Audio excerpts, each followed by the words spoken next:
Hello everybody, जय Hind and welcome to Khan global studies. आज हम डिस्कस करने वाले हैं all India free mock test के solutions for current affairs for CDS। I hope आप सभी के टेस्ट अच्छे गए होंगे। इस पर्टिकुलर लेक्चर में हम डिस्कस करेंगे कि क्वेश्चंस क्या थे और उनके आंसर्स क्या सही हैं, और आपने जो भी आंसर्स टिक मार्क लगाए होंगे आप उन्हें क्रॉस चेक कर सकते हैं whether they were right, if you were confuse what was the right answer, and if you did it wrong again what was the right answer. ठीक है, अब यहाँ पे before starting the session I would like to introduce to all of you this particular book. ये जो book है ये KGS defence की पूरी टीम मेंबर्स ने मिलकर प्लान किया था सो दैट करंट अफेयर्स के लिए बच्चों को एक वन स्टॉप सॉल्यूशन मिल जाए। जनरली करंट अफेयर्स एक ऐसा सब्जेक्ट है कि बच्चे एग्ज़ाम के पहले ही प्रिपरेशन शुरू करते हैं। आपने भी एग्ज़ाम के पहले ही करंट अफेयर्स पर ज़्यादा इंपॉर्टेंस देना शुरू किया होगा। जब ऐसा होता है तो बहुत सारे महीनों का इकट्ठा करंट अफेयर्स पाइलअप हो जाता है और बच्चों को समझ नहीं आता कि इतने सारे कंटेंट में से क्वालिटी कंटेंट क्या है जो पढ़ना है फॉर एग्ज़ाम। तो यहाँ पर KGS डिफेंस की टीम ने सारा का सारा सितंबर 2024 से लेकर मार्च 2025 तक के सारे इंपॉर्टेंट करंट अफेयर्स एक ही किताब में आप लोगों के लिए कंपाइल कर दिए हैं so that you don't have to wander here and there कि कहाँ पर जाऊँ मैं प्रॉपर क्वालिटी कंटेंट के लिए। So here you will get one-stop solution for all of your current affairs doubts, whether it is international, national, defense, government schemes, science and tech, everything. Okay? अगर आप चाहते हैं इसे परचेज करना, so you can just scan this particular QR code and you will be diverted to that particular site. All right? चलो, अब यहाँ पे वन मोर थिंग कि हमारा जो CDS और NDA बैचेस हैं वो वापस से रिलीज़ हो रही हैं फॉर CDS 2 एंड NDA 2 2025। तो ये बैचेस नई लॉन्च होंगी 15 अप्रैल को। तो जो भी बच्चे हैं जो CDS 2 और NDA 2 के लिए अटैम्प्ट्स कर रहे हैं, आपके लिए KGS डिफेंस ऑनलाइन और ऑफलाइन दोनों ही बैचेस ला रहे हैं। तो जो ऑनलाइन बैच है that is only for 1499। You will get all the facilities at the comfort of your house online. और जो ऑफलाइन बैच है बच्चों, उसकी डिटेल्स यहाँ पर प्रोवाइडेड है। ऑफलाइन में आप लोगों को बायलिंगुअल क्लासेस मिलेंगी, हिंदी और इंग्लिश। सेम ऑनलाइन में भी आपको बायलिंगुअल क्लासेस ही मिलेंगी। आपको करंट अफेयर्स मैगजीन मिलेगी in both offline as well as online. Full length test किए जाएंगे आपको पूरा स्टडी मटेरियल प्रोवाइड किया जाएगा। आपको रिकॉर्डेड क्लासेस का भी एक्सेस होगा। If you are taking offline classes you will get the access of online recorded classes as well.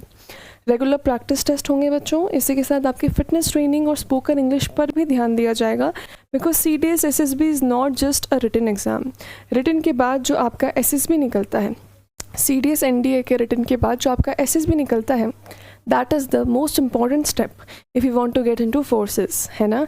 तो SSB के लिए बहुत इंपॉर्टेंट होता है आपका physical wellness as well as your spoken English. आपकी इंग्लिश अच्छी होनी चाहिए और फिजिकली आप फिट होने चाहिए, तभी जाके SSB में आप कंसिडर किए जाते हैं। तो वहाँ पर आपको पहले से ही उस पर्टिकुलर स्टेज के लिए प्रिपरेशन KGS डिफेंस दे देता है। ठीक है, और अगर आपको और भी ज़्यादा क्यूरीज है regarding this, you can contact these numbers below. All right, और यहाँ पे मेल भी अवेलेबल है। In this mail you can leave your queries and they will be addressed properly. Just give me a minute. Okay, I think now it is all right. Okay, चलो fine. So let's begin our questions and their answers. ठीक है, so before going further with the right answers, मैं जब भी questions पढ़ूंगी मैं screen पर नहीं होंगी, स्क्रीन से मैं साइड में रहूंगी। I will be reading the English as well as Hindi part of the questions so that आप लोगों को पूरा क्वेश्चन अवेलेबल हो। ओके, बाकी आंसर्स मैं आपको सही बता दूंगी और किस प्रकार से आप उसे क्रॉस चेक कर सकते हैं। Okay, so let's begin. सबसे पहला क्वेश्चन जो हमने देखा था वो था, according to 2023-24 human development report which of the following is the correct ranking of countries in terms of human development index। 2023-24 मानव विकास रिपोर्ट के अनुसार मानव विकास सूचकांक के संदर्भ में निम्नलिखित में से कौन सी देशों की सही रैंकिंग है? Option A Switzerland, Norway, Iceland. Option B Norway, Switzerland, Iceland. Option C Switzerland, Iceland, Norway. Option D Iceland, Norway, Switzerland. बच्चों सही रैंकिंग है सबसे पहला स्विट्ज़रलैंड, फिर नॉर्वे और फिर Iceland according to HDI human development index. तो हमारा ऑप्शन ए जो है वो करेक्ट ऑप्शन है। आगे चलेंगे अगले क्वेश्चन पर। Based on the periodic labour force survey PLFS annual report which of the following statements are correct? आवधिक श्रम बल सर्वेक्षण वार्षिक रिपोर्ट के आधार पर निम्नलिखित में से कौन से कथन सही हैं? पहला, the labour force participation rate for persons aged 15 years and above increased from 57.9% during July 2022 to June 2023 to 60.1% during July 2023 to June 2024. 15 वर्ष और उससे अधिक आयु के व्यक्तियों के लिए श्रम बल भागीदारी दर जुलाई 2022 से जून 2023 के दौरान 57.9% से बढ़कर जुलाई 2023 से जून 2024 के दौरान 60.1% हो गई। दूसरा स्टेटमेंट देखिए, the worker population ratio for female workers age 15 years and above increased from 35.9% during July 2022 to June 2023 to 40.3% during July 2023 to June 2024. 15 वर्ष और उससे अधिक आयु की महिला श्रमिकों के लिए श्रमिक जनसंख्या अनुपात जुलाई 2022 से जून 2023 के दौरान 35.9% से बढ़कर जुलाई 2023 से जून 2024 के दौरान 40.3% हो गया। अब फिर से वही कि करेक्ट आंसर कौन सा है, तो option A 1 and 2 only, option B 1 only, option C 2 only या ऑप्शन डी नीदर 1 नॉर 2। तो बच्चों जब हम इन स्टेटमेंट्स को एनालाइज करते हैं according to the annual report, है ना, जो कि हमारी लेबर फोर्स सर्वे की एनुअल रिपोर्ट्स आई हैं, उनके अकॉर्डिंग जब हम इन दोनों स्टेटमेंट्स को एनालाइज करते हैं तो हमारा पहला वाला स्टेटमेंट जो है यहाँ पर करेक्ट है और दूसरा भी करेक्ट है, ठीक है, जिसके कारण हमारा option A is the right answer. तो यहाँ पे आप देख सकते हैं ए ऑप्शन यानी कि दोनों ही स्टेटमेंट हमारे यहाँ करेक्ट है। अगला क्वेश्चन देखिए, Which of the following commodities are identified as the primary drivers of food inflation in India according to recent findings? हाल के निष्कर्षों के अनुसार निम्नलिखित में से किन वस्तुओं को भारत में खाद्य मुद्रास्फीति के प्राथमिक चालकों के रूप में पहचाना गया?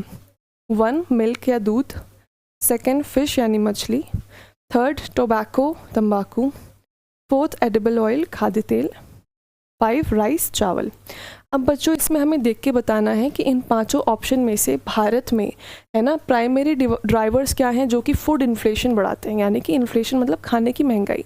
तो इनमें से कौन कौन सी सामग्री है जिनके कारण खाने का एक कैलकुलेट किया जा सकता है कि हाँ फूड अब महंगा होता जा रहा है, ठीक है। तो यहाँ पे milk definitely, fish, edible oil and rice.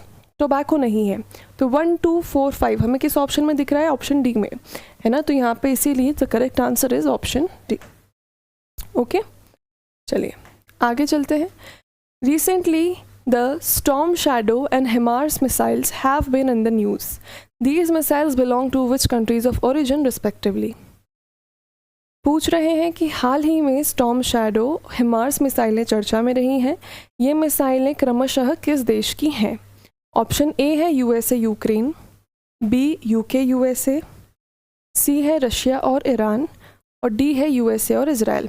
तो बच्चों ये जो मिसाइल्स हैं कौन कौन सी? स्टॉर्म शैडो और हिमार्स, इनकी ओरिजिन कंट्रीज़ हैं यूके और यूएसए, ठीक है। तो option B is the right answer. चलिए आगे बढ़ते हैं नेक्स्ट क्वेश्चन की तरफ। The Kumbh Mela is held at 4 rotating locations in India. Which of the following are among those locations? पूछ रहे हैं कि कुंभ मेला भारत में 4 घूर्णन स्थानों पर आयोजित किया जाता है। निम्नलिखित में से कौन उन स्थानों में से है ना बच्चों? पहला हरिद्वार, दूसरा उज्जैन, तीसरा पुरी और चौथा प्रयागराज। यहाँ पे हमें आंसर सिलेक्ट करना है कोड के थ्रू। तो बच्चों देखिए, जब हम कुंभ मेले की बात करते हैं तो ये 4 रोटेटिंग लोकेशन पर होते हैं, ठीक है। Haridwar is a place, Ujjain is a place, Prayagraj is a place, Puri is not a place, है ना। तो जो चौथी जगह है पुरी नहीं है तो क्या है? नासिक, है ना। तो इन चारों जगहों पर रोटेट होता है वो जो लोकेशन की बात कर रहे हैं। तो 1 2 एंड 4, अब 1 2 एंड 4 आपको ऑप्शन ए में मिल रहा है, so option A is the right answer here. चलिए आगे बढ़ते हैं। The Chagos archipelago, which has recently been in the news, is located in which of the following ocean? Chagos द्वीप समूह जो हाल ही में खबरों में रहा है, निम्नलिखित में से किस महासागर में स्थित है? ए पैसिफिक ओशन, प्रशांत महासागर, बी इंडियन ओशन, हिंद महासागर, सी सदर्न ओशन, दक्षिणी महासागर या डी अटलांटिक ओशन। है ना, अटलांटिक महासागर। तो जो चागोस आर्चिपेलागो है बच्चों, है ना, आर्चिपेलागो मतलब आइलैंड्स का कलेक्शन, द्वीप समूह हिंदी में जिसे कहते हैं, तो ये जो है कहाँ पे है, इंडियन ओशन में, यानी ऑप्शन बी। तो our second option, option B is the correct answer. आगे चलेंगे। Consider the following statements regarding Pradhan Mantri Mudra योजना। प्रधानमंत्री मुद्रा योजना के संबंध में निम्नलिखित कथनों पर विचार करें। पहला, PMMY was launched in 2015 to provide loans up to ₹30 lakh to non-corporate, non-farm, small and micro enterprises. PMMY को 2015 में गैर कॉरपोरेट, गैर कृषि, छोटे और सूक्ष्म उद्यमों को 30 लाख रुपए तक का ऋण प्रदान करने के लिए लॉन्च किया गया था। दूसरा देखिए, loans under PMMY are offered in 4 categories: Shishu, Kishore, Tarun and newly introduced Tarun plus for loans between 10 lakh and 20 lakh. PMMY के तहत ऋण 4 श्रेणियों में दिए जाते हैं: शिशु, किशोर, तरुण और नवप्रवर्तित तरुण प्लस, जिनके ऋण 10 लाख से 20 लाख के बीच हैं, है ना। अब यहाँ पे फिर से पूछ रहे हैं कौन से स्टेटमेंट यहाँ पर करेक्ट है। तो बच्चों जब हम स्टेटमेंट्स को एनालाइज करते हैं तो पहला वाला स्टेटमेंट गलत है, क्योंकि 30 लाख तक का नॉन कॉरपोरेट्स को लोन नहीं इसमें अप्रूव्ड है, इसमें अप्रूव्ड है 10 लाख तक का, और जो न्यू फीचर आया है Tarun plus, that is for 10 to 20। तो यहाँ पे फर्स्ट स्टेटमेंट हमारा रॉन्ग है, लेकिन second is correct. Because of that option B is the right option. ठीक है। अब ऐसे क्वेश्चंस आप सोचते हैं कि गवर्नमेंट स्कीम्स वाले क्वेश्चन हम कहाँ पढ़ें, कैसे पढ़ें, तो गवर्नमेंट स्कीम्स वाले क्वेश्चन भी हमने करंट अफेयर्स मैगजीन में इसीलिए कवर करके रखे हुए हैं ताकि आपको एक वन स्टॉप सॉल्यूशन हो जाए, है ना।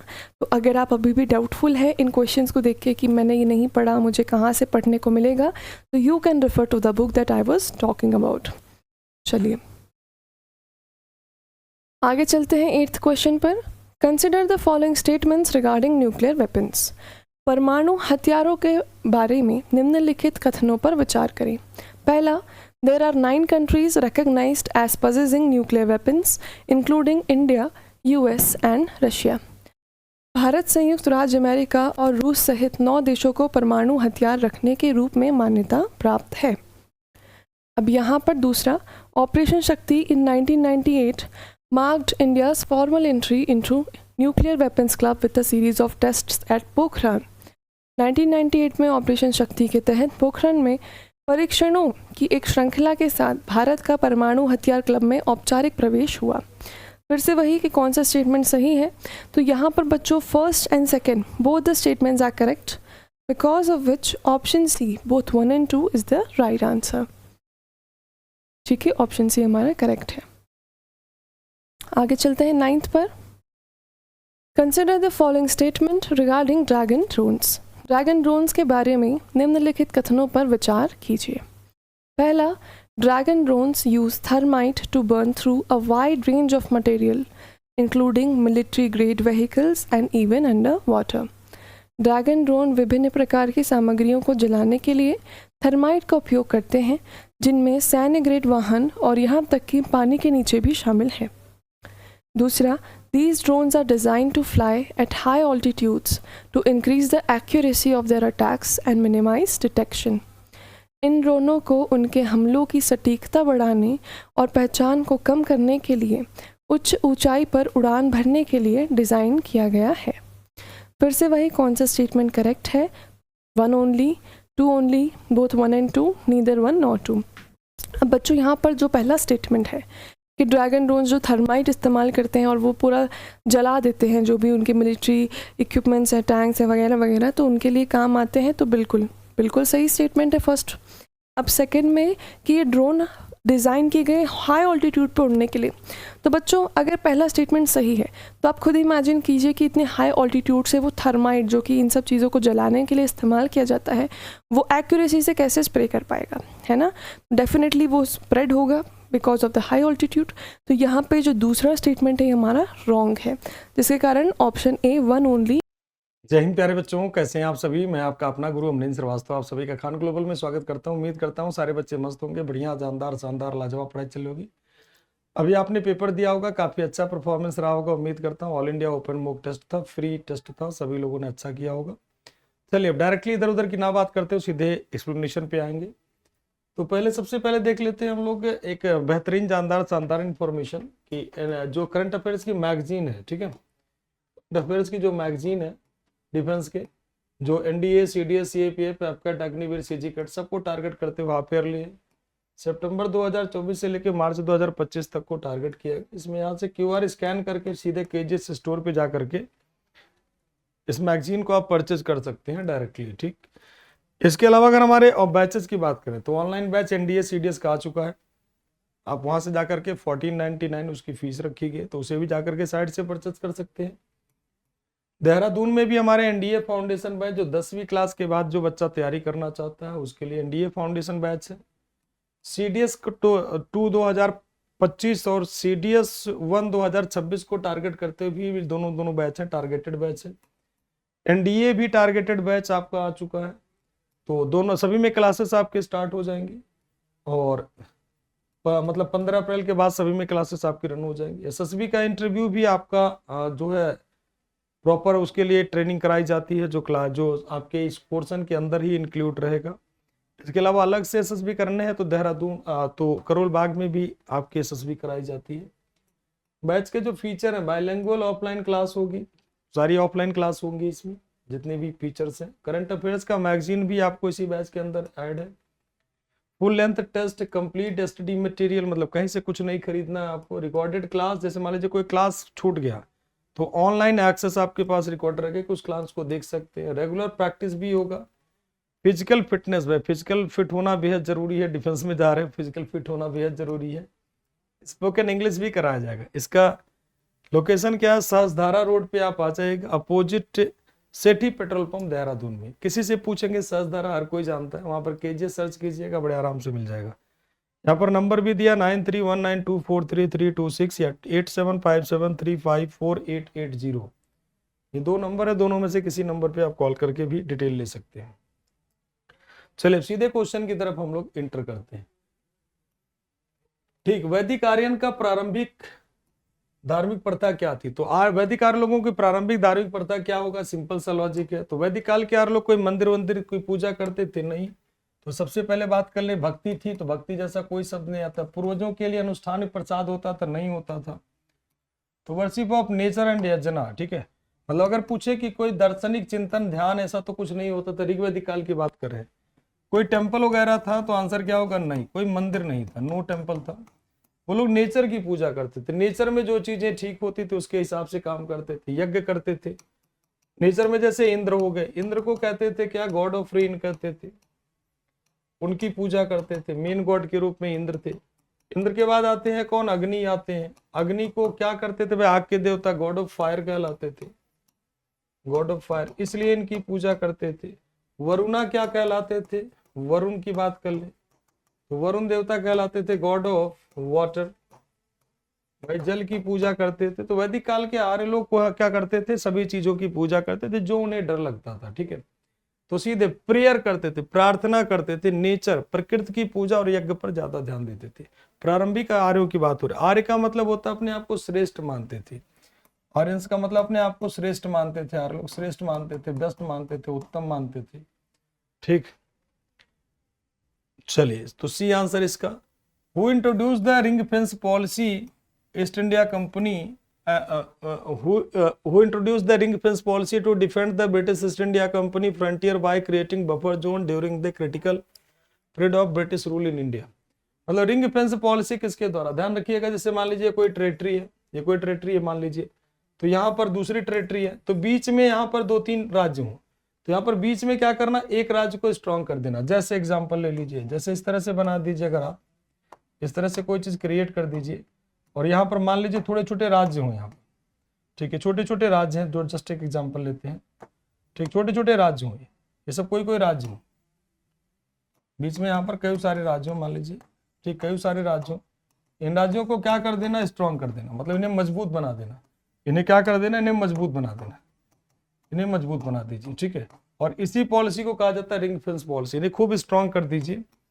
जैसे एग्जाम्पल के रूप में मान लीजिए यहाँ पर एक, मान लीजिए कोई ब्रिटिश राज्य है, तो किनारे किनारे राज्य अटैक ना करे तो ये बाउंड्री बना दीजिए, इसी को कहते हैं रिंग फेंस पॉलिसी। जैसे इंडिया और मान लीजिए थोड़ी देर के, जैसे इधर हो गया चाइना, छोटा सा एग्जाम्पल लीजिए, चाइना हो गया, इधर है इंडिया, बीच में बॉर्डर के रूप में कौन हो गया, यहाँ पर नेपाल हो गया, ठीक, बीच में यहाँ पर कौन हो गया, नेपाल हो गया।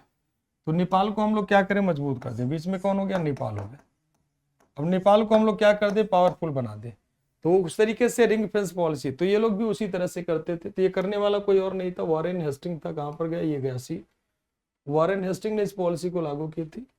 अवध को बफर जोन तक बना लिया था, तो वॉरेन हेस्टिंग के द्वारा लागू की गई थी ये पॉलिसी। अगला आते हैं, अगला क्वेश्चन क्या कह रहा है भाई, फास्ट ट्रैक पे देखते हैं अगला क्वेश्चन। थर्ड एंग्लो मैसूर वार, थर्ड एंग्लो मैसूर वार क्या कहता है कि यह टीपू सुल्तान द्वारा त्रावणकोर द्वारा डचों से क्षेत्र खरीदने आपत्ति जनाने के कारण शुरू हुआ, जिसे वह अपने अधिकारों का उल्लंघन मानता। भाई सिंपल सा बात है कि कंफ्लिक्ट जब स्टार्ट होता टीपू सुल्तान का, Travancore purchase of territories from the Dutch, डचों द्वारा खरीदे जाने के कारण यह विरोध शुरू हुआ। लॉर्ड कॉर्नवालिस ने टीपू सुल्तान के खिलाफ महत्वपूर्ण अभियान का नेतृत्व किया और बेंगलोर जैसे क्षेत्र पर कब्जा कर लेता है कॉर्नवालिस। तो दूसरा वाला भी ठीक है। तीसरा करा, श्रीरंगपट्टनम की संधि में टीपू सुल्तान को अपना आधा क्षेत्र से हाथ धोना पड़ा। देखो श्रीरंगपट्टनम की संधि जो होती है 1792 में होती है। इसके तहत टीपू सुल्तान को आधा राज और 3 करोड़ रुपए का एक तरीके से वॉर इंडमिनिटी या ऐसे कह लीजिए क्षतिपूर्ति देना पड़ा। और इसके बदले टीपू को अपने दोनों बच्चों को बंधक के रूप में रखना पड़ा, बंधक के रूप में रखना पड़ा। तो ये वाला भी आपका क्या हो जाएगा, करेक्ट हो जाएगा। तो 1, 2 और 3 तीनों का तीनों स्टेटमेंट इसमें क्या है, करेक्ट है। ठीक है, तीनों स्टेटमेंट इसमें क्या हो जाएंगे, करेक्ट हो जाएंगे। थर्ड एंग्लो मैसूर वार होता कब से कब है, 1790 से 92 तक थर्ड एंग्लो मैसूर वार होता।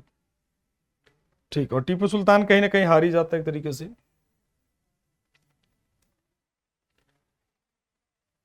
किसान आंदोलन के संबंध में निम्नलिखित कथनों पर विचार करें। तो विचार करते हैं भाई। Narkelberia uprising Titu Mir often consider the first armed peasant revolt against the British rule and later merge with Wahabi arm movement. मतलब नर केलबेरिया विद्रोह जो होता है अंग्रेजों के खिलाफ पहला सशस्त्र विद्रोह माना गया और बहावी आंदोलन में इसे बाद में मिला दिया गया। तो पहला ठीक है। दूसरा कह रहा पागलपंथी आंदोलन के क्रमशः आयोजित किया गया बगान माल क्यों, ये गलत है, इसे बाहर कर दीजिए। तीसरा कह रहा फैराजी आंदोलन बंगाल में घुसपैठी का मतलब साहूकार हो गए, अन्य सारे लोग हो गए जो बंगाल में आते हैं उनको निशाना बनाते हुए अमूल चूल सामाजिक धार्मिक परिवर्तनों की वकालत करते। ठीक है। मालाबार में मोपला दमनकारी राजस्व मांगों के कारण शुरू हुआ और 1836 से 1854 तक चला। तो ठीक है, 2 बार मोपला विद्रोह होते हैं, 1921 वाला अलग है। ठीक है, 1936 से 1934 तक था। मोपला मतलब होते हैं क्या, ये मुस्लिम होते हैं मोपला, ध्यान रखिएगा। केरल से आते, मलयालम में रहते, मालाबार का मतलब मालाबार क्षेत्र में रहते थे। मोपला का मतलब होता है दामाद जी। ठीक है, तो 1, 3 और 4 इसके करेक्ट आंसर बन गए। कहां पर है, तो ये ऑप्शन आपका करेक्ट बन गया। चलिए अगले क्वेश्चन की तरफ बढ़ते हैं। शिवाजी के सुधारों की बात कर लेते हैं। अबाउट जी शिवाजी बोलो the jagirdari system introduce ryotwari. Shivaji ने जागीरदारी सिस्टम शुरू की, सही बात है, खत्म कर दिया और रैयतवाड़ी व्यवस्था लागू कर दिया। ठीक। अष्टप्रधान शिवाजी के 8 मंत्रियों की एक परिषद थी जो शिवाजी की सहायता करते थे। ठीक है, शिवाजी की सहायता करते। The Peshwa was the prime minister, Peshwa prime minister होते थे और मोस्ट पावरफुल होते थे अष्टप्रधान में। तो तीसरा भी आपका ठीक है। अष्टप्रधान में प्रधानमंत्री, अष्टप्रधान में पेशवा प्रधानमंत्री और सबसे शक्तिशाली मंत्री होता था। तो करेक्ट ऑप्शन इसमें पूछ रहा है, तो तीनों के तीनों स्टेटमेंट आपके क्या है, करेक्ट है।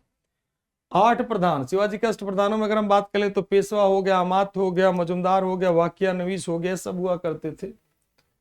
तो डी इसका करेक्ट आंसर हो गया। कौन सा उनके दर्शन में विश्वास करता था, तो गलत मैच कर रहा है। तो दर्शन की बात कर लेते, इसमें क्या होता है, जैसे शंकराचार्य अद्वैतवाद, अद्वैतवाद में क्या होता है, ब्रह्म सत्यम जगत मिथ्या, कहा गया ब्रह्म ही सत्य है, बाकी सारा संसार मिथ्या के समान है। ये कौन कहते हैं, आदि गुरु शंकराचार्य। तो ये ठीक है। विशिष्ट द्वैतवाद जिसे क्वालिफाइड नॉन ड्यूलिज्म कहते हैं, ये रामानुजाचार्य विशिष्ट द्वैतवाद को फॉलो करते थे। तो दूसरा भी ठीक है, पहला भी ठीक है। वल्लभाचार्य शुद्ध द्वैतवाद, प्योर नॉन ड्यूलिटी पर विश्वास करते वल्लभाचार्य। तो डी आंसर आपको वैसे ही गलत हो गया, पढ़ने की जरूरत ही नहीं। बसवन्ना आपको याद होगा, वीर शैवाद की बात करते हैं। यहाँ पर ब्राह्मण आइडियाज की बात करते हैं, ऑन कास्ट सिस्टम, तो गलत बात है, ऐसा कुछ नहीं करते हैं। चलिए मिरातुल अखबार, मिरातुल अखबार किसकी है, तो राजा राम मोहन रॉय की है। तो राजा राम मोहन राय, ए का 1 हो गया, ए का 1 यहाँ पर भी है, बाकी ये दोनों बाहर कर दीजिए।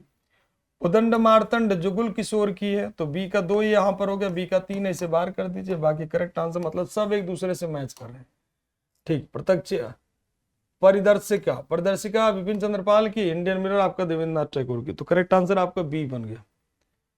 चलिए, यहाँ पे आंसर भी मत जाइएगा, वो गलत स्टेटमेंट है, ठीक है, ध्यान रखिएगा। तो इसका करेक्ट आंसर आपका क्या हो गया, बी आंसर इसका करेक्ट आंसर। अब आते हैं, इस पे बात कर लेते हैं आंदोलन के बारे में।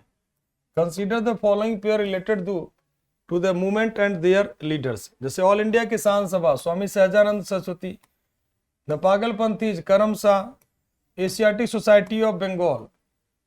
अब इसमें आपको मिलाना है कौन सा आपका करेक्ट आंसर बन रहा है, ठीक है, कौन सा आपका करेक्ट आंसर इसमें बन रहा है। तो आपको सिंपल सा प्यारा सा सवाल है जो आपको मिलाना है, ठीक है, सिंपल सा सवाल है। चलिए,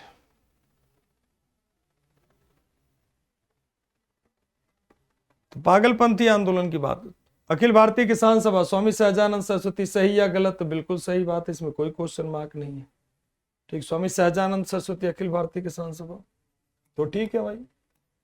पागलपंथी करम शाह और टीपू शाह, करम शाह और टीपू शाह की बात होती है, तो ये भी ठीक है। तीसरा, Asiatic Society, William Jones. Asiatic Society बहुत बड़े पैमाने पर चीजों को ट्रांसलेट कराती है, अन्य जैसे भगवत गीता हो गया, चार्ल्स विल्किंसन ने, तो एशियाटिक सोसाइटी बहुत ज्यादा, मतलब इंडियन जो लिटरेचर है उस पर बहुत बड़े पैमाने पे काम करते थे। 1, 2 और 3 आपके तीनों स्टेटमेंट आपके क्या करेक्ट है। चलिए, अगले क्वेश्चन की तरफ बढ़ते हैं। देखिए, यहाँ पर कुछ युग्म है जिन्हें मैच करना है। Pair provided the direct description of the Buddhist text, मतलब कौन सा युग्म बौद्ध ग्रंथों का सही विवरण प्रदान करता है। जैसे अगर हम बात करें Vinaya Pitaka, rule of conduct and the discipline of monastic rule. देखो 3 पिटक आते हैं, त्रिपिटक कहते हैं उसी को। त्रिपिटक की जो भाषा है, लैंग्वेज है, इसमें त्रिपिटकों की जो लैंग्वेज है वो लैंग्वेज कौन सी है, पाली। कौन सी लैंग्वेज में लिखे गए हैं, पाली। 3 पिटक है, त्रिपिटक। अब इसमें जैसे विनय पिटक, विनय पिटक की रचना किसने की, तो रिटन बाय उपाली। उपाली ने इस ग्रंथ की रचना की। इसमें आचरण अनुष्ठान के नियम है, तो ठीक है पहला वाला आपका। दूसरा, सुत्त पिटक, सुत्त पिटक की रचना कौन करते हैं भाई, तो यहाँ पर जगह थोड़ा कम है, यहाँ पर हम कर दे रहे हैं। इसकी रचना कौन करते हैं, सुत्त पिटक है, तो रिटन बाय आनंद। आनंद। अब इसमें क्या है, फिलोसॉफिकल, गलत बात है, इसमें फिलोसॉफिकल नहीं होना चाहिए।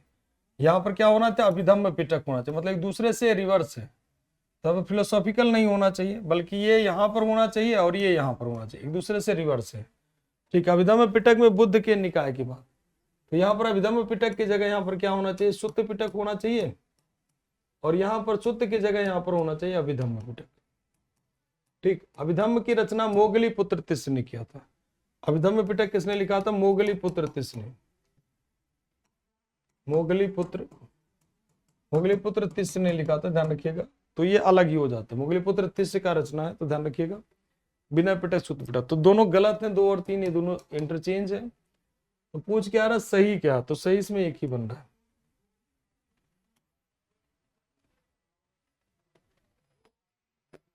नष्ट मिलाते हैं फटाफट जल्दी से।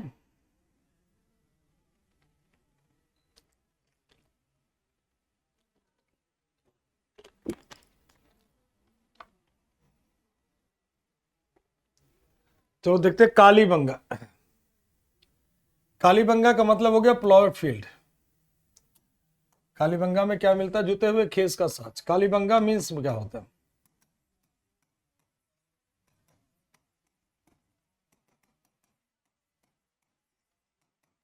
तो बैंगल ऑफ ब्लैक कलर,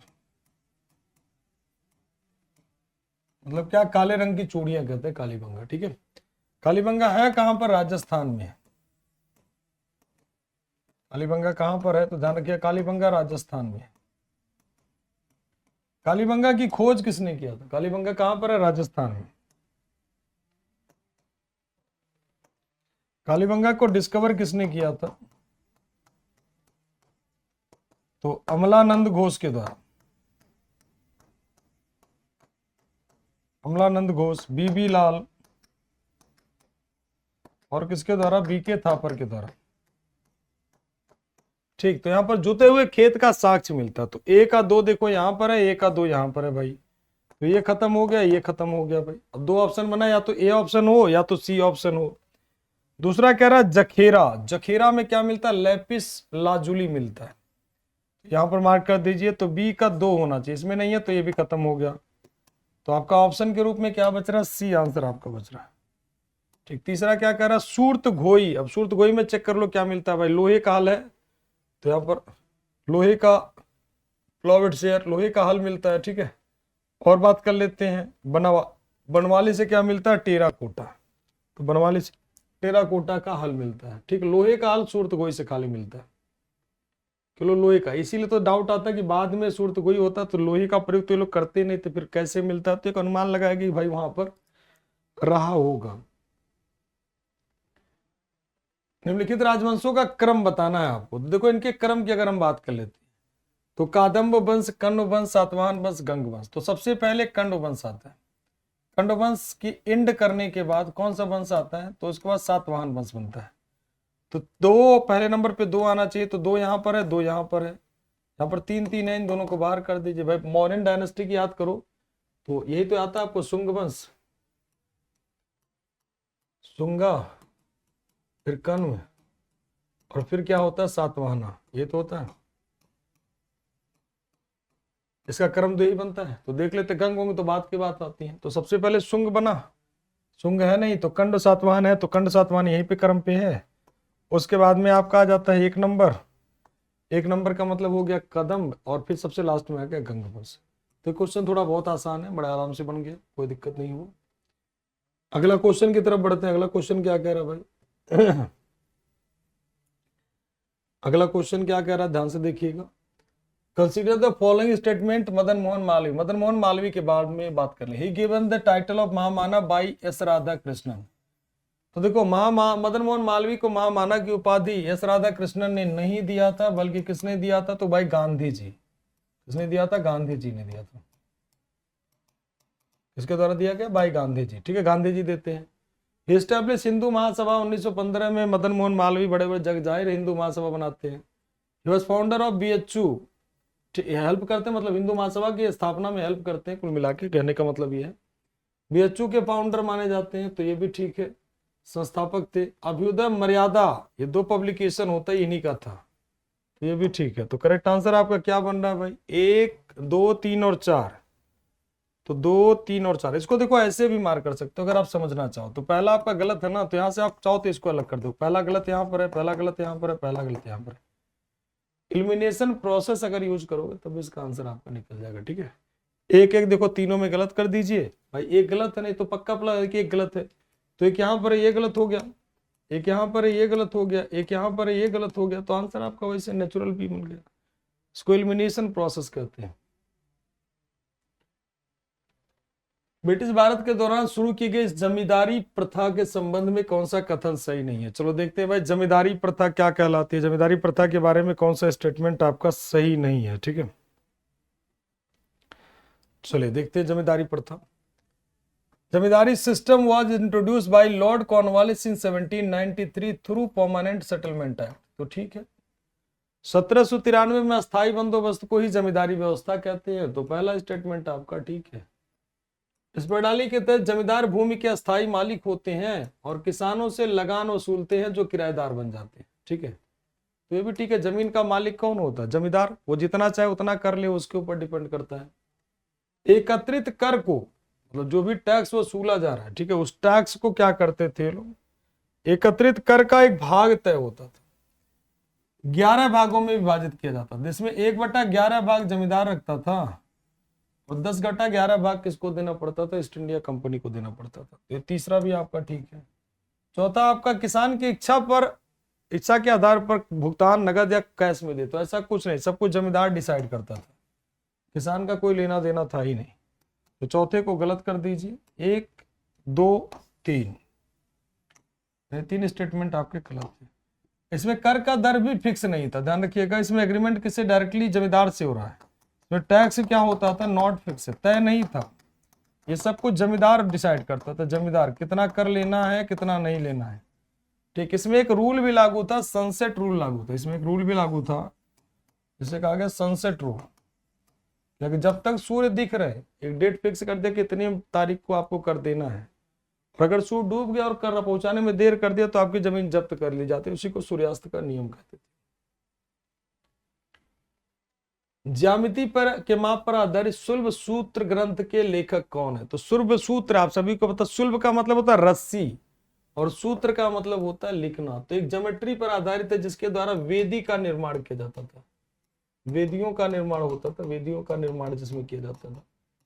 ठीक, उससे संबंधित शुल्ब का मतलब होता है रस्सी, रस्सी कहते हैं शुल्ब को। ठीक है, तो इससे संबंधित कौन है? बौधायन इससे रिलेटेड है। कौन है? बौधायन इससे रिलेटेड है। अगला बात कर लेते हैं। चलिए, अगला चलने से पहले जान लीजिए खान ग्लोबल देहरादून में अवेलेबल आ चुका है और बेहतरीन जानदार शानदार तरीके से तैयारी भी चल रही है। एनडीए का फाउंडेशन बैच जो 10वीं के बाद स्टार्ट होता है वो भी आपका वहां पर स्टार्ट हो चुका है, मतलब क्लासेस आपकी रन होंगी 15 अप्रैल से। सीडीएस का टारगेटेड बैच भी आ चुका है, तो जितनी जल्दी हो उतनी जल्दी इनरोल कर लीजिए, क्लासेस 15 अप्रैल से। एनडीए का टारगेटेड बैच भी अवेलेबल है और एसएसबी इंटरव्यू भी आपका इसी में इंक्लूड हो जाएगा। ठीक है, बैच के फीचर क्या है? बाइलिंगुअल ऑफलाइन क्लास चलेगी, करंट अफेयर्स का मैगजीन होगा, फुल लेंथ टेस्ट होगा, कंप्लीट स्टडी मटेरियल रहेगा, ऑनलाइन क्लास यदि कोई क्लास छूट जाती है तो उसका रिकॉर्डिंग रहेगा, आप एक्सेस देख सकते हैं। रेगुलर प्रैक्टिस टेस्ट आपका होगा, फिजिकल फिटनेस की ट्रेनिंग भी होगी, स्पोकन इंग्लिश भी कराया जाएगा। लोकेशन क्या है? सहस्त्रधारा रोड अपोजिट सेठी पेट्रोल पंप देहरादून। ठीक है, ये इसका लोकेशन है। चलिए, चोल शासकों के बारे में बात करते हैं कि चोल शासक लोग कौन से थे।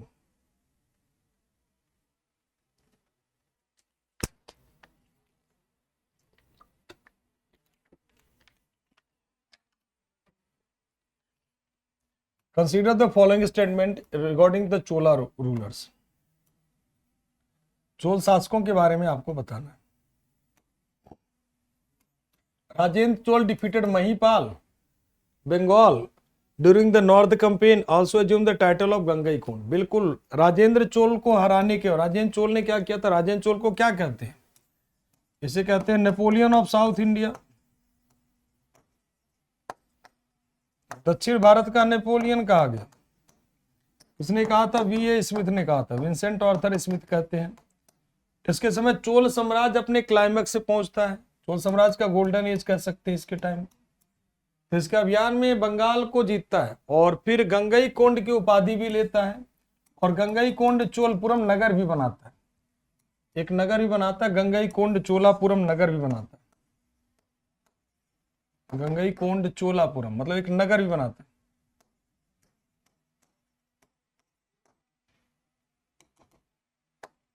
गंगईकोंड चोलापुरम नगर की भी स्थापना करता है। ठीक है, तो ये वाला पहला आपका ठीक है। Rajendra was defeated Mahendra first of Sri Lanka and annexed the whole of Sri Lanka. बिल्कुल बिल्कुल बिल्कुल सही है, संपूर्ण श्रीलंका को कब्जा कर लेता है कौन? राजेंद्र चोल। ठीक है, तो ये दोनों स्टेटमेंट आपके क्या है? करेक्ट है। राजेंद्र चोल ने मलेशिया, इंडोनेशिया वहां तक अभियान कराए। ठीक, नेवी इनकी बहुत पावरफुल थी। राजेंद्र चोल के समय को स्वर्ण काल कहते हैं, ध्यान रखिएगा, गोल्डन एज कहा जाता है इनके टाइम को।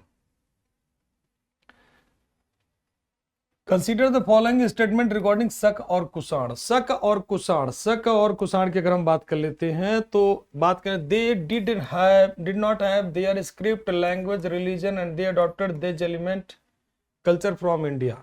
तो शक कुषाण क्या थे? जनजाति लोग थे, इनके पास कुछ भी नहीं था। जनजाति का मतलब यायावरी जीवन जी रहे थे। शक लोग कहां पर रहने वाले थे? तो शक सीरिया के रहने वाले थे, कुषाण चीनी तुर्किस्तान के रहने वाले थे। इनका कोई लिपि नहीं था, कोई भाषा नहीं था, कोई धर्म नहीं था, इसीलिए आके भारतीय संस्कृति में अपना लेते हैं। दूसरा बात कर लेते हैं, ठीक, कि उन्होंने भारतीय उपमहाद्वीप में पगड़ी, पतलून, लंबी कोट शुरू की, तो ये भी ठीक है। जैसे आप बात कर लीजिए मथुरा से बहुत सारे जो आइडल मिलता है ना, मथुरा से आइडल मिलता है किसका? Idol of Kanishka. कनिष्क की जो मूर्तियां मिलती है उसमें चोगा पहने हुए दिखाया गया, कनिष्क की जो मूर्ति मिलती है उसमें चोगा पहने हुए दिखाया गया है। ये दोनों कथन आपके सही हैं। देखो, इनका निम्नलिखित पर विचार करिए। क्या विचार करना भाई? Iltutmish, Mohammad bin Tughlaq, Firoz Shah Tughlaq. How many of the above obtain मंसूर लेटर परमिशन फ्रॉम द खलीफा? खलीफा से किसने अनुमति? खलीफा से अनुमति ऐबक नहीं लेता। ऐबक के बाद इल्तुतमिश पहला पर्सन था जो खलीफा से अनुमति लेता, फर्स्ट पर्सन था जो अनुमति लेता है इल्तुतमिश। ठीक है, तो ये भी लेता है, ये भी लेता है, ये भी लेता है। खलीफा से अनुमति लेने का मतलब आप इस्लामिक दुनिया में प्रॉपर एक शासक के रूप में हो गए। ठीक है, इससे इल्तुतमिश को रियल फाउंडर कहा जाता है, रियल फाउंडर ऑफ दिल्ली सल्तनत। दिल्ली सल्तनत का वास्तविक संस्थापक कहते हैं। तो इसने भी खलीफा से अनुमति ली, मोहम्मद बिन तुगलक ने भी ली, फिरोज शाह तुगलक ने भी लिया था। ठीक, तो ऑल थ्री कितने सही हैं? तो तीनों के तीनों ने खलीफा से अनुमति ली थी। अब ध्यान रखिएगा, यहाँ कई लोगों के दिमाग में आ जाता है कि मोहम्मद बिन तुगलक को पागल सुल्तान कहते हैं, तो धार्मिक रूप से बिल्कुल लेता है बाद में। ध्यान रखिए इस पॉइंट को, इसलिए मैं दोबारा इंडिकेट कर दे रहा हूं। ऐबक नहीं लेता, ऐबक नहीं लेता। पहली बार जो खलीफा से अनुमति लेता वो था इल्तुतमिश। ठीक है, उन्हें बहुत सारे उपहार वगैरह भी भेजता, सब कुछ करता है।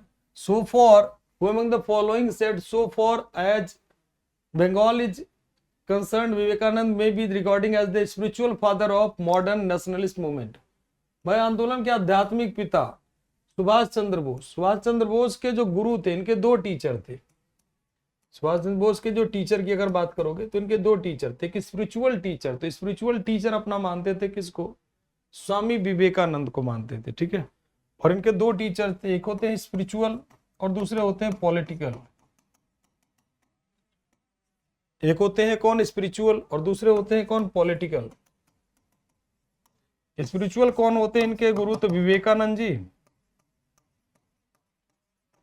ठीक, स्पिरिचुअल कौन होते हैं? विवेकानंद।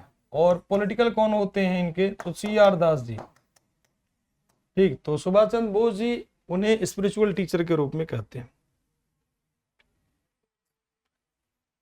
एटक की बात कर लेते हैं। Consider the following statement AITUC. तो बताइए, तिलक और लाला लाजपत राय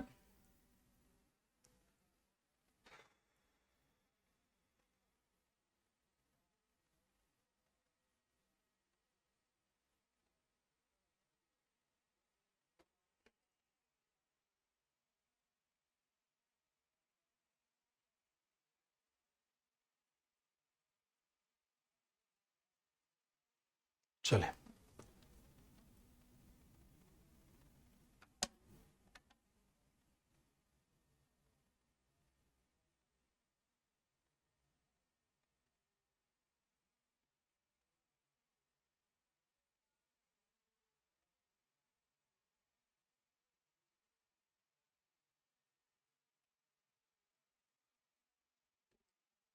बात करते हैं कहां पर हम लोग? एटक। एटक की बात है। Bal Gangadhar Tilak, Lala Lajpat Rai were primary leader responsible for establish the AITUC. Lala Lajpat Rai ji और तिलक जी एटक की स्थापना के प्राथमिक नेता थे। सही बात है, गलत बात है? तो बिल्कुल सत्य बच्चन है, एटक की स्थापना इन दोनों लोगों ने किया था, इसमें कोई क्वेश्चन मार्क नहीं है। ठीक है, तीसरा बात कर लेते हैं। AITUC was influence by the ideas of British labour party. तो ब्रिटिश लेबर पार्टी के आइडियाज से प्रभावित था। लेबर पार्टी जैसे ब्रिटेन की थी ना, वैसे एटक थी। वैसे क्या था? एटक था।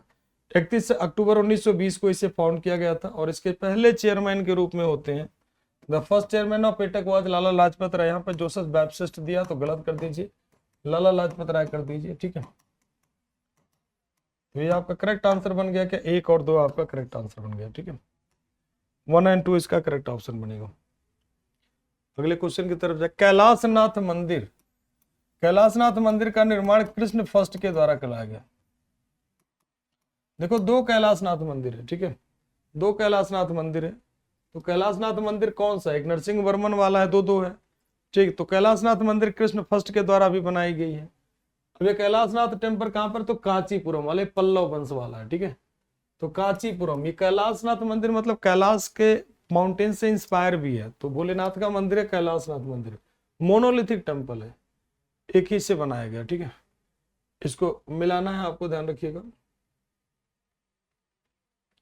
चलिए, अब यहां पर देखिए एलोरा का कैलाशनाथ मंदिर। ठीक है, तो एलोरा वो कांची वाला आपका अलग है, ध्यान रखिए, कांची वाला आपका अलग है, ये एलोरा वाला वो। ठीक, वो पल्लव वंश में है। एलोरा वाला कैलाशनाथ मंदिर अलग हो गया। जैसे भी यहीं पर दिया है, एलोरा का कैलाशनाथ मंदिर किसने बनवाया था? कृष्ण फर्स्ट के द्वारा बनवाया गया। तो ए का डी, तो इसके फोर्थ का क्या है? तो फोर्थ का डी मार्क कर दीजिए, फोर्थ का ए है ये बाहर कर दीजिए, फोर्थ का सी है ये बाहर हो गया। तो इन दोनों में से कोई एक ऑप्शन बनेगा। ठीक है, अब मिला लेते हैं। राजा राज चोल, राजा राज चोल ने बृहदेश्वर मंदिर का निर्माण करवाया। ठीक, तो एक का सी कर लीजिए, तो एक का सी है यहाँ पर, नहीं है, बी है यहाँ पर, तो इसे बाहर कर दीजिए, एक का सी है, तो सी आंसर इसका करेक्ट ऑप्शन बन गया। ठीक, अब दूसरे का देख ले, नरसिंह वर्मन ने कौन सी मंदिर बनवाई थी? सूर्य मंदिर कोणार्क का। ठीक है, कोणार्क का सूर्य मंदिर नरसिंह वर्मन प्रथम ने बनाया। ललिता पीठ मुक्तादित्य मार्तंड टेम्पल सूर्य का। ठीक, तो ये आपका आंसर बन गया, ए का सी, दो का बी, ए का सी, दो का बी। ठीक, तो करेक्ट आंसर आपका सी बन गया। चलिए अगले क्वेश्चन की तरफ आते हैं। विच of the following statement about the Indian female freedom fighter is not correct? चलिए, फ्रीडम फाइटर के महिला, भारतीय महिला सेनानियों के बारे में है, कई सारी सेनानियों की कहानी है, इसमें देखते हैं क्या सही है क्या गलत है, क्या हकीकत क्या फसाना। रानी लक्ष्मीबाई वॉज की figure in the 1857 uprising and her bravery has been made for symbol of resistance to the British rule।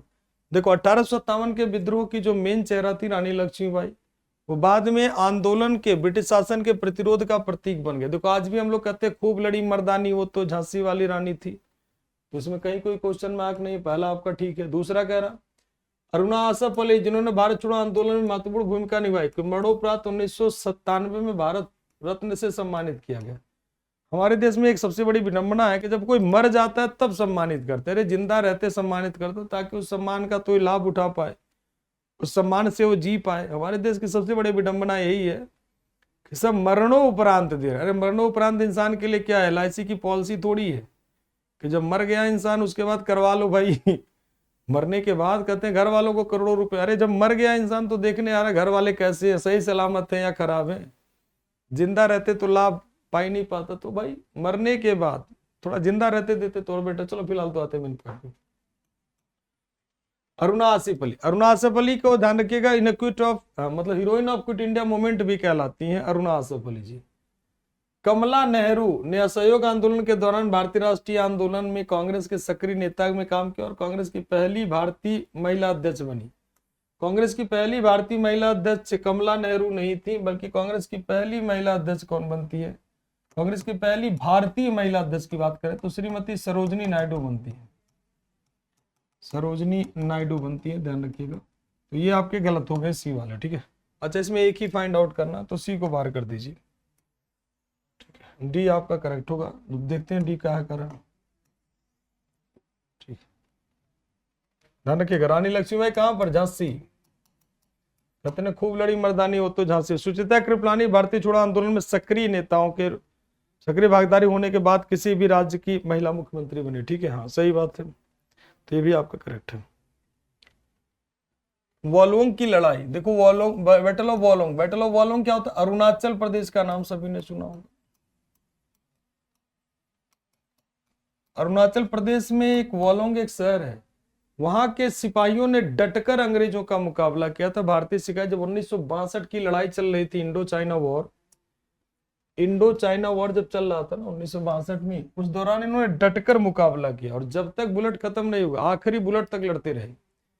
मतलब उनको रोकने में बहुत बड़ा योगदान देते। तो उसको तो वॉलोंग की लड़ाई बड़ा पॉपुलर लड़ाई थी कि जब तक उनकी आखिरी बुलेट तक नहीं खत्म हो गई तब तक सैनिक भारत के लड़ते रहे। तो उसी को कहा गया battle of Walong. Indo China war के दौरान बड़ा पॉपुलर चर्चा में रहता है। ठीक है, चलिए तो ये रहा होगा आपका क्वेश्चन। उम्मीद करता हूँ इस क्वेश्चन को सभी ने अच्छे से किया होगा और खूब अच्छे से एंजॉय किया होगा।